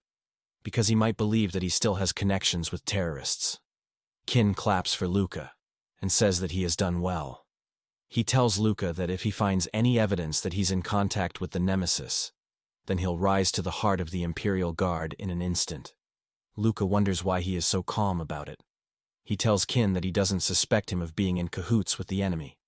Kin replies that he may have this idea, but the same can't be said for Chief Centurion. He would like to give him a few hints here. He should look into his tracks when he was in the lower sector. If he does that, then it will help him to succeed in his path. Luca wonders how Kin can be so calm when he's being suspected as a terrorist. He wonders how much of this Chief Centurion knows. He questions whether Captain Heil sent him here, already knowing all of this. Luca replies that he'll report what he heard from him today to Chief Heil. Luca gets ready to leave, and Kin replies that he hopes to see him again soon. Once Luca gets out of Kin's office, he quickly dashes outside. After running for a while, he finally calms down and relaxes against a wall. Luca curses and thinks that everyone is just messing around with him. He thinks that he's just a pawn for Chief Heil and Kin to test each other's intentions. He wonders how much longer he'll have to walk on this tightrope. It's getting harder and harder for him to figure out Kin. He can't understand what the hell Kin is up to every time. Luca tries searching for Noel's name in the database, but he doesn't find anything. He thinks that he can't be manipulated like this. Luca scratches the wall and thinks that he has no other choice but to follow Kin's advice. He thinks that he has to go to the lower sector to trace Kin's tracks.